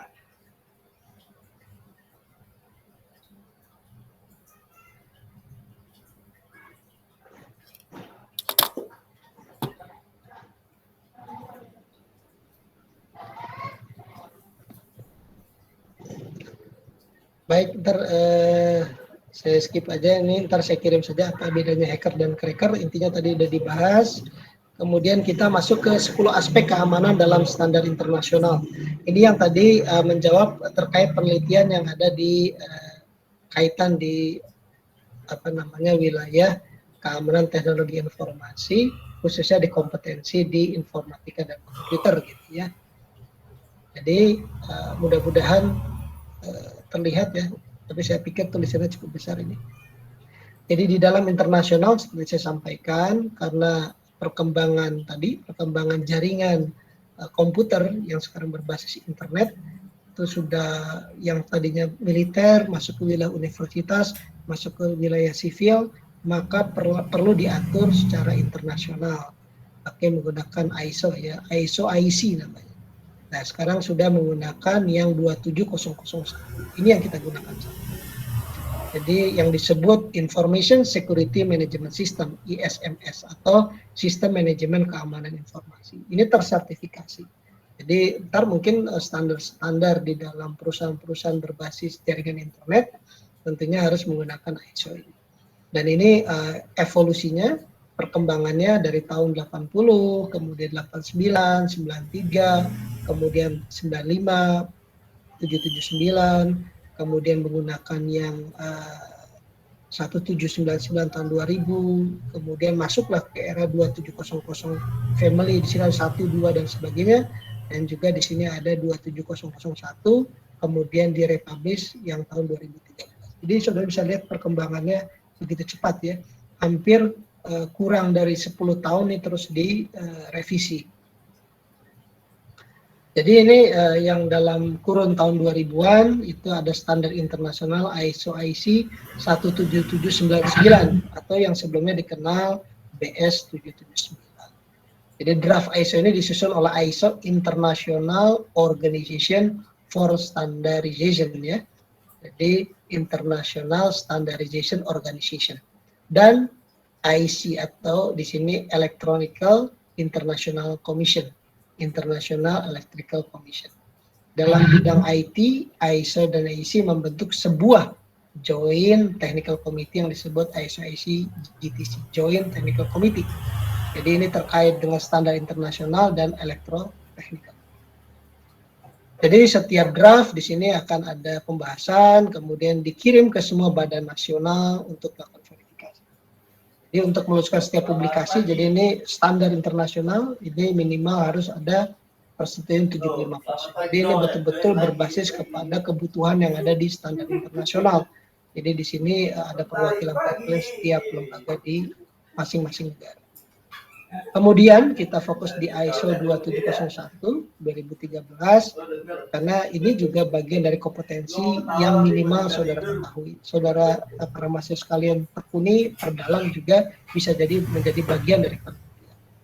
Jadi di sini ada ISO 2701 2013 terkait dengan Information Security Management System atau sistem manajemen keamanan informasi yang pengelolaan keamanan informasi mencakup aspek CIA atau KIK ya. Ini udah kita bahas di pertemuan pertama. Jadi memang basisnya ini. Apa sih tujuan keamanan informasi? Yang menjaga ini. Ada 3, kerahasiaan, integritas, ketersediaan. Ini adalah standar internasional. Oleh sebab itu, standar internasional adalah bagaimana mengelola keamanan informasi yang mencakup aspek ini. Aspek kerahasiaan, aspek integritas, dan juga aspek ketersediaan. Jadi ini adalah standar internasional untuk membantu organisasi atau perusahaan dalam membangun dan memelihara sistem manajemen keamanan informasi.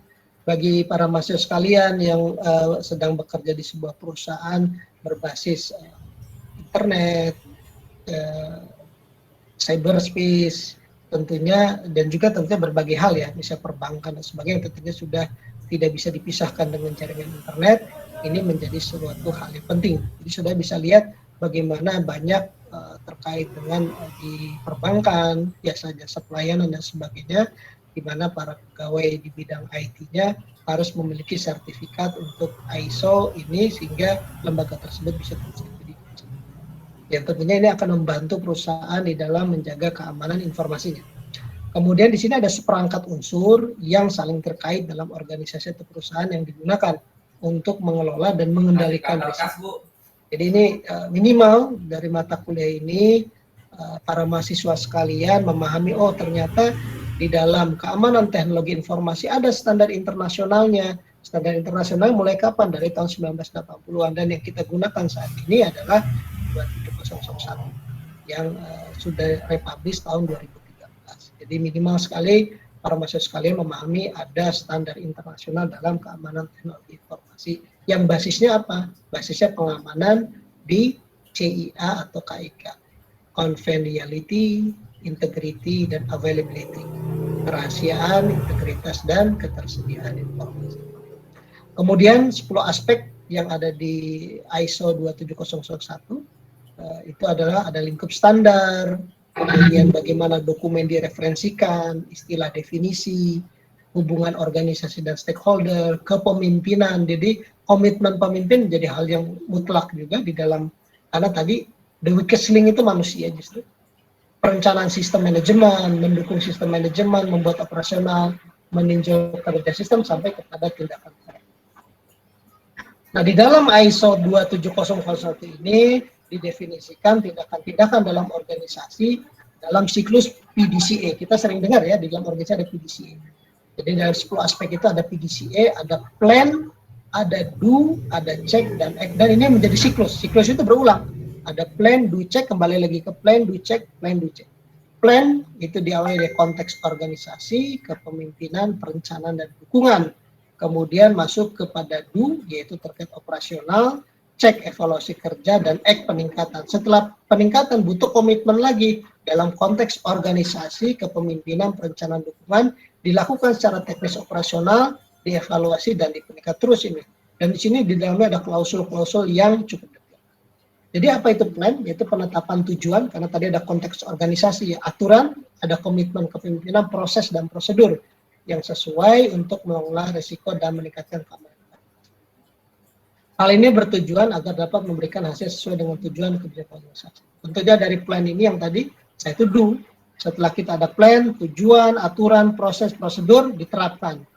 Bentuk aturan, kontrol kebijakan dalam sistem manajemen keamanan informasi yang sudah dipilih pada tahapnya. Jadi penetapan dulu, kemudian implementasi. Setelah itu dievaluasi, dicek ya.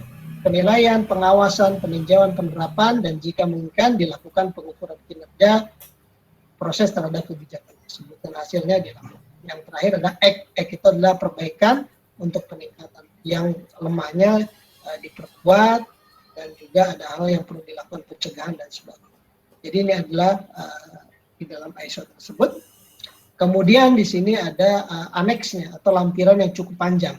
Jadi di dalam ISO 27001 Aneks A merupakan bagian dari sistem manajemen yang menjelaskan implementasi kontrol keamanan informasi sebagai proses kontrol mitigasi risiko. Di sini banyak sekali aspeknya, ada compliance, security policy, dan sebagainya. Jadi ini termasuk juga ada kriptografi, operation security, jadi cukup detail.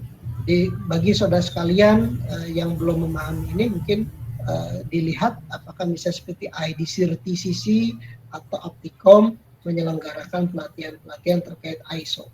Dan kalau misalnya saudara betul-betul menguasai bahkan punya sertifikat ini, maka sangat memungkinkan menjadi auditor di dalam mengassessment implementasi ISO 27001 di dalam berbagai perusahaan karena yang tersertifikasi.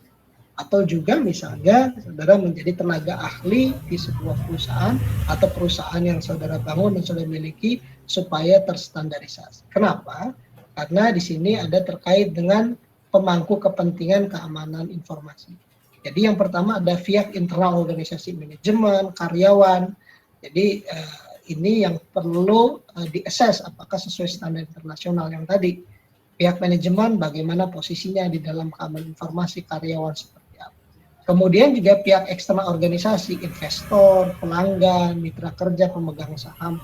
Sehingga kalau saudara perhatikan, saudara bisa Google bagaimana perusahaan-perusahaan besar, baik perusahaan nasional maupun multinasional harus terstandarisasi menggunakan ISO ini.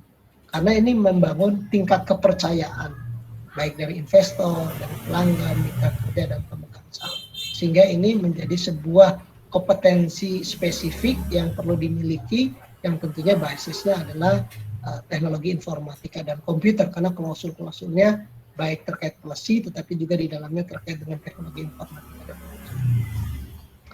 Kemudian tadi ditanyakan terkait dengan jurnal-jurnal. Kalau jurnalnya terkait dengan cyber law, tentunya memang ada ranahnya di ranah hukum ya, mungkin agak terlalu jauh dengan kompetensi kita. Tetapi kalau terkait dengan ISO, itu juga bagian dari kompetensi kita. Ini contoh-contoh yang saya ambilkan ya, kepada para mahasiswa sekalian, terkait misalnya analysis of information security audit using ISO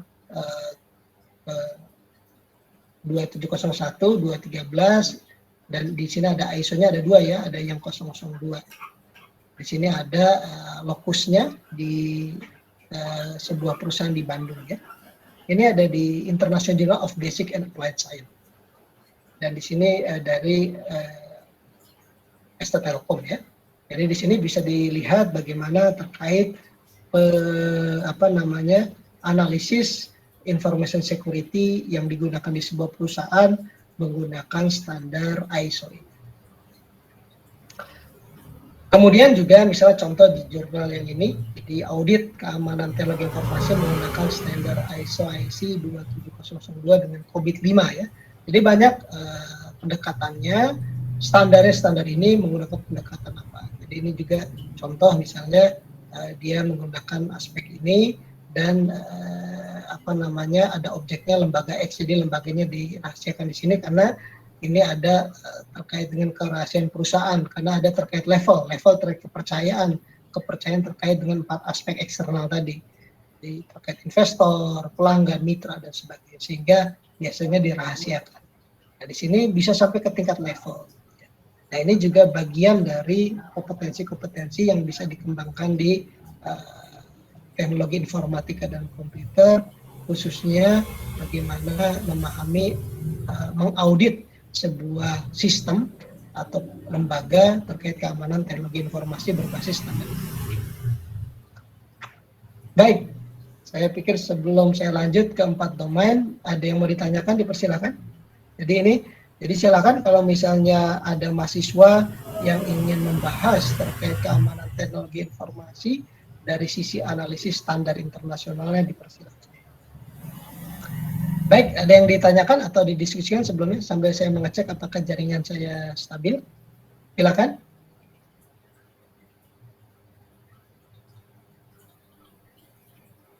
Halo, saya masih terdengar? Masih, Pak. Oke, baik. Ya, ada yang ingin didiskusikan, silakan. Cukup? Ya Pak, saya mau nanya lagi Pak. Ada. Ya, silakan. Terkait jurnal, ya jurnal itu kita maksudnya presentasinya dalam satu pertemuan itu satu orang atau bisa 4 orang atau 2 orang Pak? Waktu itu kita bahas kan di sini ada 16 ya? Iya Pak, betul. 16 ya? 16 mahasiswa bukan? Ya, 16 ya.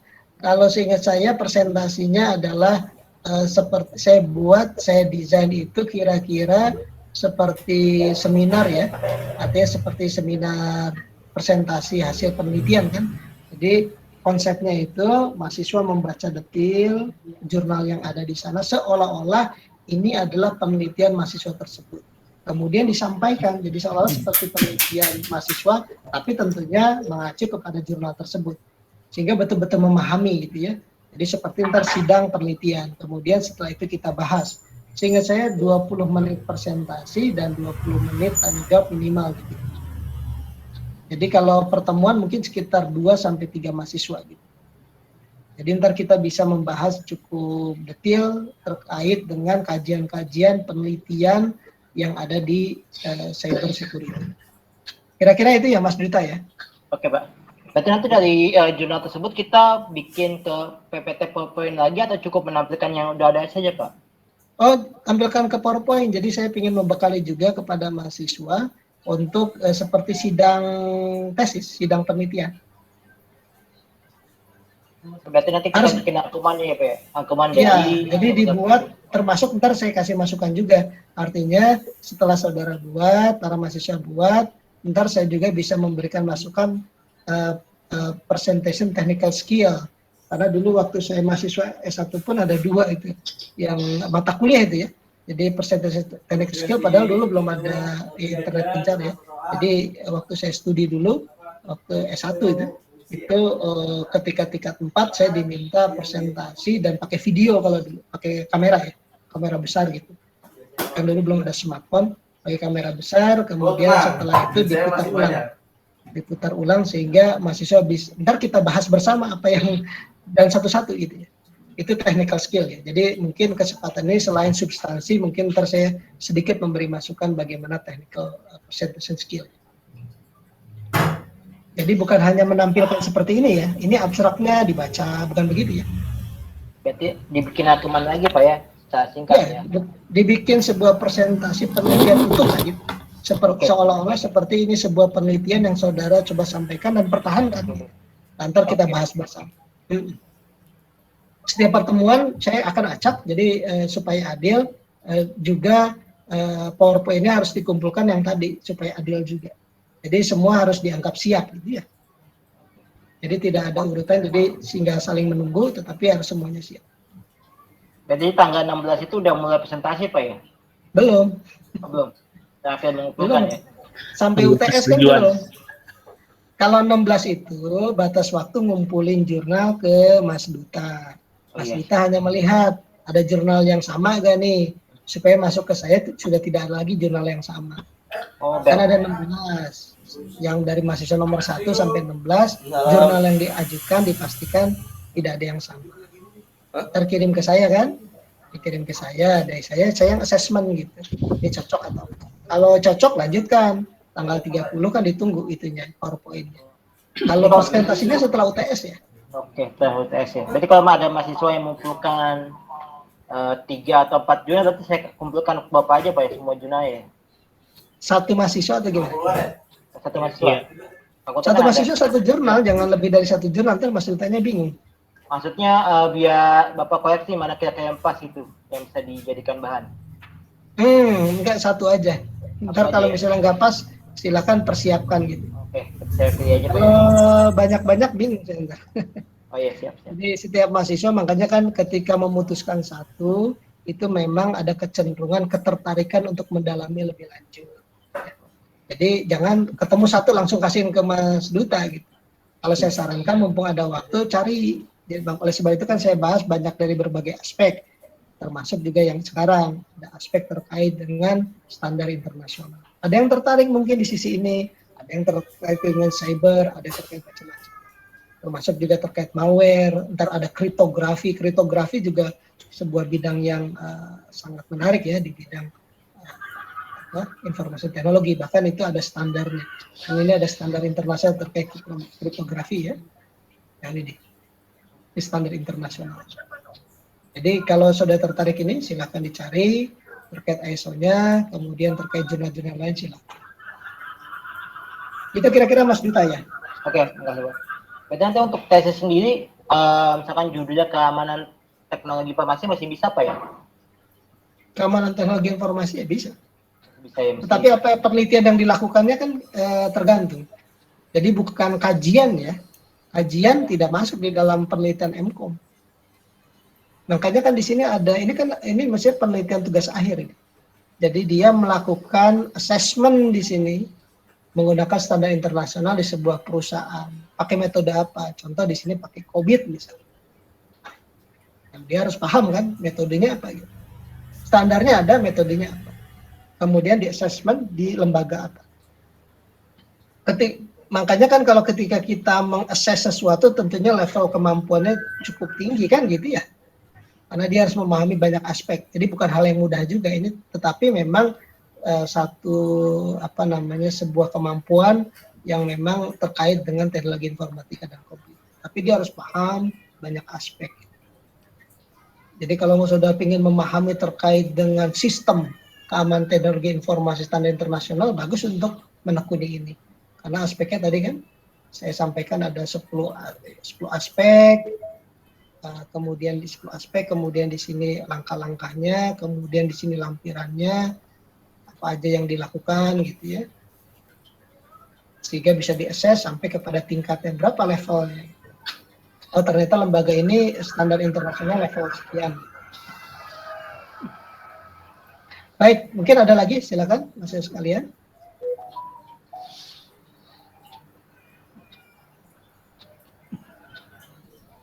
Ada?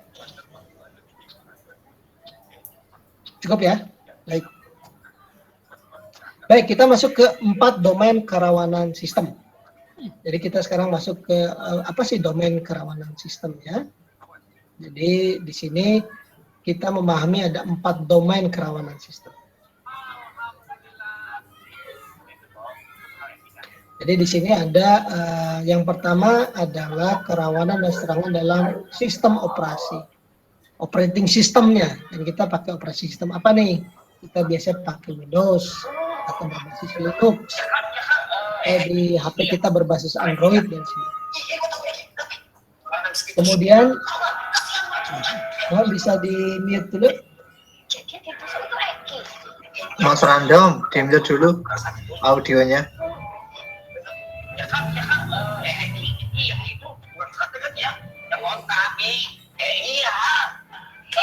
Oke, sekarang yang kedua adalah terkait dengan kerawanan dan kualitas aplikasi. Bisa di mute dulu, saya nggak bisa dengar ini. Oke, yang ketiga adalah kerawanan pada modul program, yang keempat adalah kerawanan akibat konfigurasi sistem. Jadi ini adalah 4 domain tadi, 4 kerawanan dalam sistem. Ini juga termasuk sistem besar. Sistem besar di dalam perusahaan kita bisa servernya berbasis sistem operasi apa.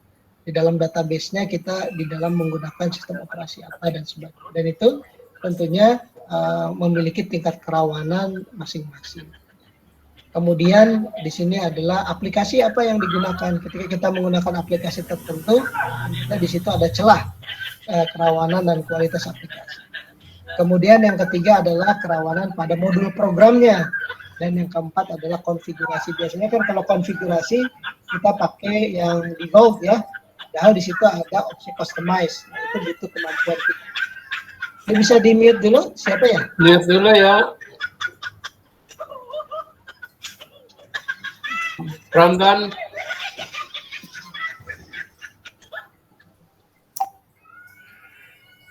Sudah di mute? Oke.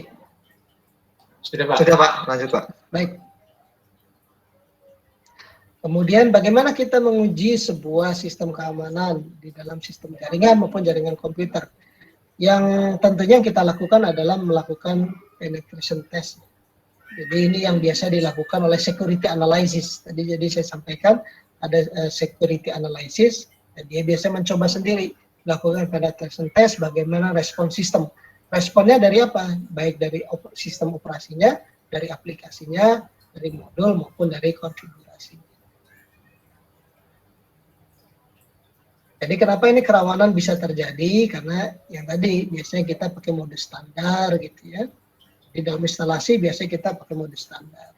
Kemudian banyak modul-modul serta submodul pembentuk. Jadi sebenarnya perlu kombinasi pengujian. Jadi pengujian biasanya dari seluruh kombinasi bahkan permutasi. Ada modul, ada submodul. Kalau ini digabung ada celah kerawanan enggak dan sebagainya. Kemudian juga ada tambal sulam atau patches dalam lubang-lubang sistemnya ya, sistem operasi. Jadi ini memang dalam keseharian kita ada aplikasi yang siap pakai, aplikasi yang dibangun sendiri, atau kita yang siap pakai dan dibangun sendiri. Dan biasanya potensi-potensi kerawanan terjadi karena pengerjaan aplikasi yang terbatas waktunya. Biasanya kalau biasanya software developer karena dikejar target, mungkin dia tidak memperhitungkan lagi kombinasi dari modul-modul dan submodul. Kemudian ada banyak modul dan objek, jadi tadi sulit menguji keseluruhan. Kemudian banyak programmer yang tadi saya sampaikan keamanan hanya additional atau after through consideration, atau juga pengetahuan yang pas-pasan dari pengembang terkait dengan keamanan sistemnya. Jadi ini adalah kerawanannya. Jadi bagaimana metodologi dan konsep pengembangan aplikasi modern adalah pendekatan objek. Kemudian terkait dengan pengembangan piranti lunak tidak selalu membuat fungsi, prosedur, modul dari nol atau from scratch. Jadi biasanya mencari yang sudah ada. Padahal ketika kita menggunakan yang sudah ada, kemudian kita kembangkan, kita perlu mengecek apakah ada potensi kerawanan. Bu, bentuk mejanya beda Ibu. Jadi ini mungkin standar ya, kerawanan akibat konfigurasi standar perlu diperhatikan. Kemudian bagaimana konfigurasi yang ada, dan mungkin terkait dengan sumber daya. Jadi ini strategi untuk menghindari.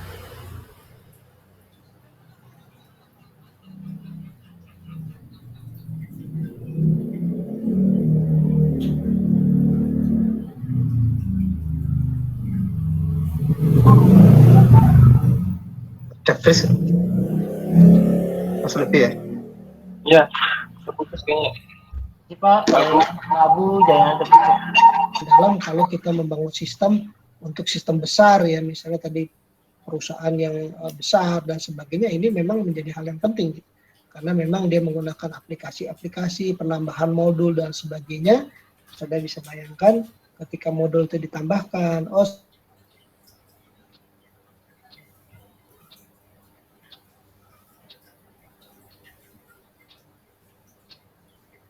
koneksi buruk kayaknya.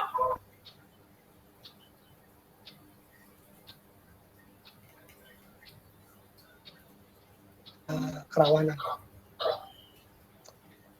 Baik, ini adalah kerawanannya. Jadi ada 4 domain kerawanan sistem. Tadi ada malware, software ya. Malware, malicious software. Jadi program yang dirancang untuk disistem dalam sebuah sistem.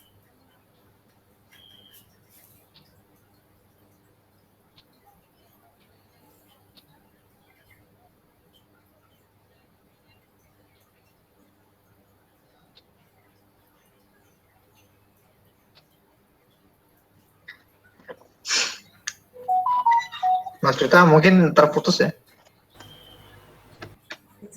Sinyalnya mungkin kabur. Ya, sinyal. Iya, Telepon aja Mas, mungkin beliau ngomong terus. Nanti malah nggak ini. Keluar sih Pak Abunya. Ini juga udah habis waktunya kan? Sudah habis. Udah habis Rufin, langsung aja nih. Tapi di miss call dulu aja kan nanti ini. Iya. Dipesenin. Kalau dulu Iya, nggak enak kan? Iya. Putus ya. Kegantung gitu ya. Pak Mamun lagi nonton bola kayak. Lihat anak.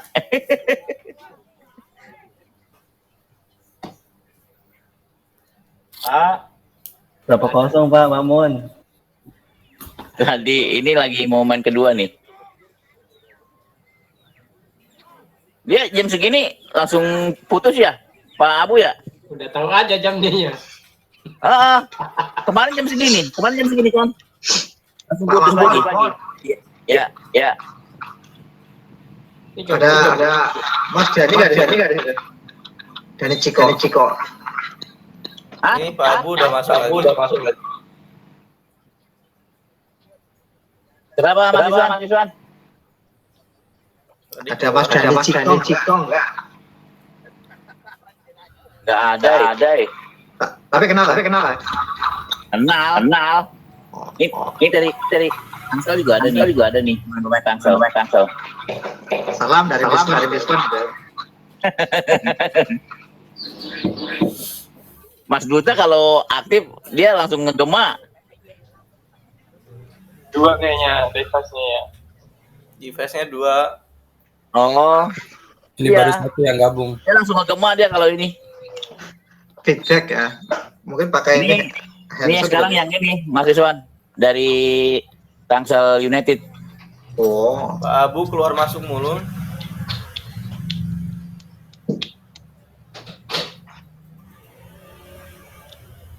Pak Dani itu ya Brisbane kan?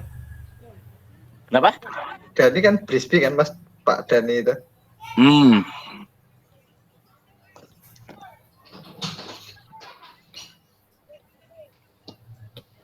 Ini buat ini Kejurda di Banten. Oh. Masuk kan?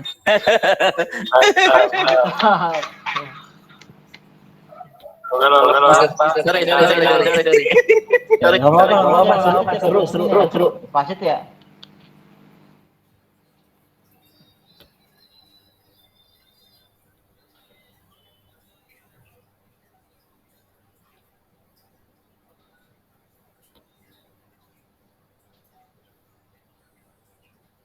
Halo Pak Abu.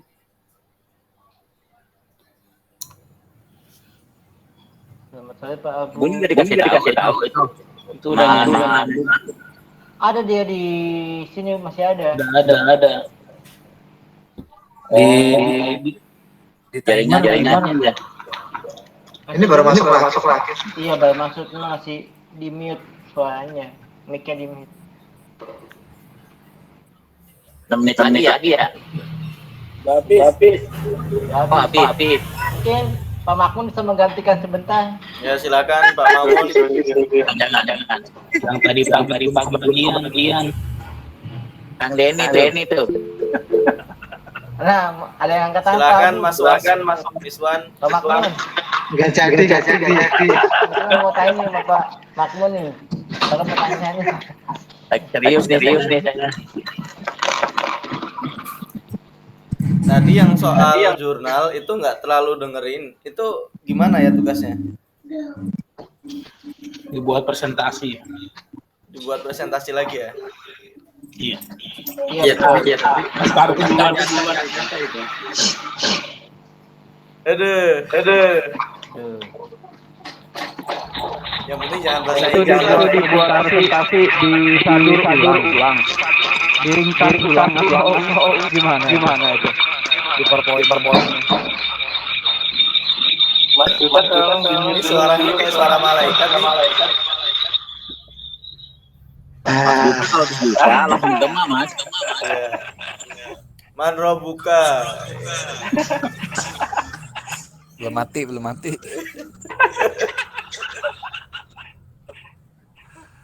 Tadi saya tangkap kalau jurnalnya cuma satu, tapi boleh cadangan kalau nanti tolak.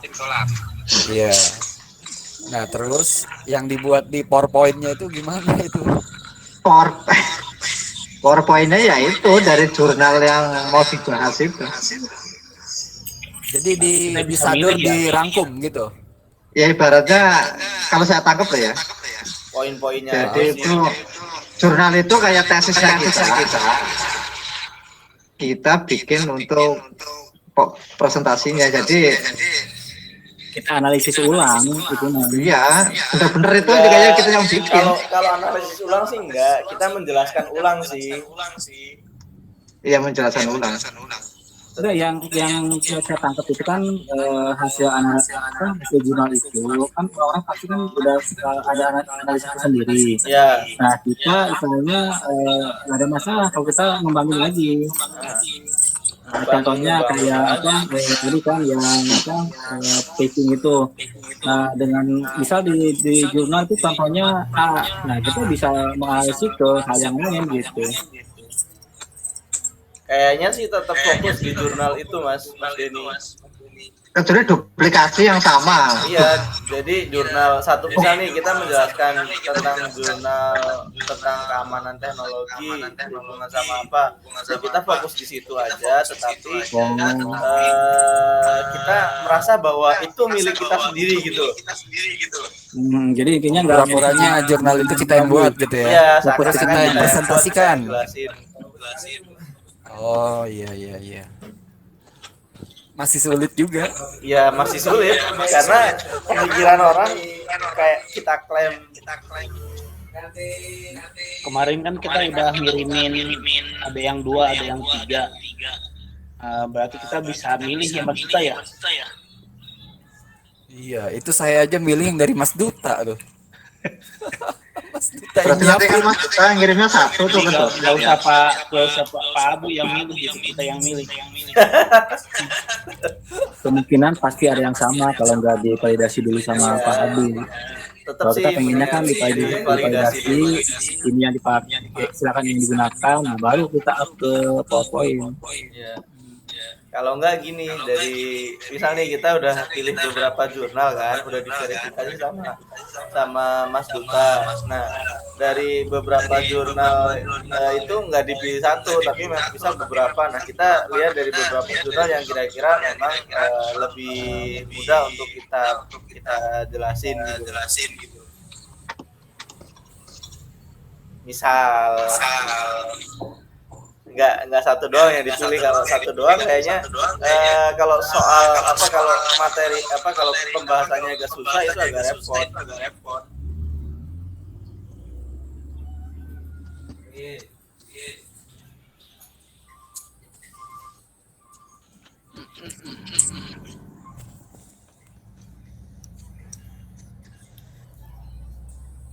Pak Abu keluar masuk mulu ya. Pak Abu. Nah, Pak Abu gabung. Iya, dia masuk terus keluar lagi. Pak Abu gabung.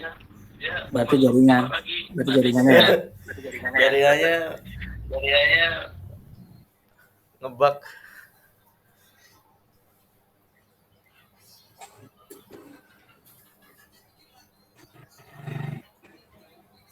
Jaringannya paham ya, dia ngelok sendiri kalau sudah habis waktu. Benar. Itu diotomatisasi kali. Yang lucunya di jam terakhir ya. Iya. Jadi pamit ya. Mau keluar dulu lah. Jangan. Kayaknya emang sengaja kita diskusi kali. Minggu kemarin juga itu hilang tiba-tiba, ya kan? Iya. Kang, pamit ya. Udahan ini gak? Nuhun. Cancel pasar. Tadi Pak Abunya nelfon saya, katanya nggak bisa jaringannya gimana ya? Tadi dia mau pamit sebenarnya sih. Ya udah. Akhirnya Ya udah, gas pamit. pamit. Aja ya. Waalaikumsalam warahmatullahi wabarakatuh. Semangat. Bersama semangat. Bentar ya.